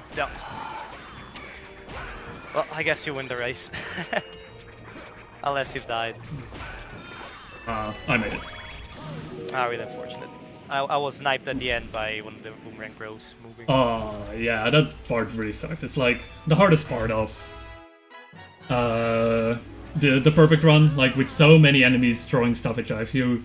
If you're still in the cloud state, you move a little bit slower after you do a spin, so it can sometimes be a bit trickier to avoid everything that's going on around there. I think you were slightly ahead. I mean, I'm not gonna retry it again simply because, I mean, there's no point. But at least you were able to see it. It was really cool. This race I won. It's a tie. We both won one. All right. I mean, you gotta hand small victories. Just be great. I don't know, humble in victory, graceful in defeat. So yeah. Honestly, GG. The stage is really hard, as you can see. Obviously, I mean, I wouldn't have gone for that particularly if I needed to finish the race. But if I need to finish it, but obviously it's a race, so I'm gonna try for stuff. That's fast. All right. Now, I mentioned I wanted to say some things before we were able to wrap this up. Shoutouts to the entire community. Honestly, they are a wonderful bunch. Where it's a great place to start speedrunning if you have to. If you have to pick a game. The community is super helpful. There's a lot of people that are up and coming runners. It's really a great group of people. So I'm grateful that I was able to meet all of them, including Frosty here. The second shout out I want to do is to the entirety of the staff for BSG and the runners. Making these marathons happen on, I mean, not this one necessarily, but on a shorter notice, having to completely retune an event, schedule everything, tech has to be set up for online. It's, again, a really, really tough job. So, again, thanks to everybody who made this race possible, honestly, because if it wasn't for all of these people, we wouldn't be here. Finally, shoutouts to us, I guess. Can I shout out us? Yeah, sure. I mean, the names displayed there are our Twitch accounts. I think, yes, they are. So, yeah, if you want to follow, if you liked what you see today, want to see more of more Galaxy runs, more Mario runs, we both do a lot of Mario runs. So if you want to follow us and see more of these, we'll welcome you in our communities. Again, I like to think that they're as welcoming as the Galaxy community itself. Maybe even more welcome. It's hard to say. You know, try to join both and see, make your own decision on what you think is more welcoming. Yeah. Alright, and the final shout out is 3-Pete, I got you. Alright, I'm Okay. done for today. Again, Yeah. thanks again. Also, I didn't shout out our host, Arctic the Dude, who did an amazing job and is a wonderful fella to be around. So, thank you for keeping us company in this. Hey, thank you for the great races there, both the perfect run there and of course the Green Star race. It's 1-1. You'll have to come back for a tiebreaker for us.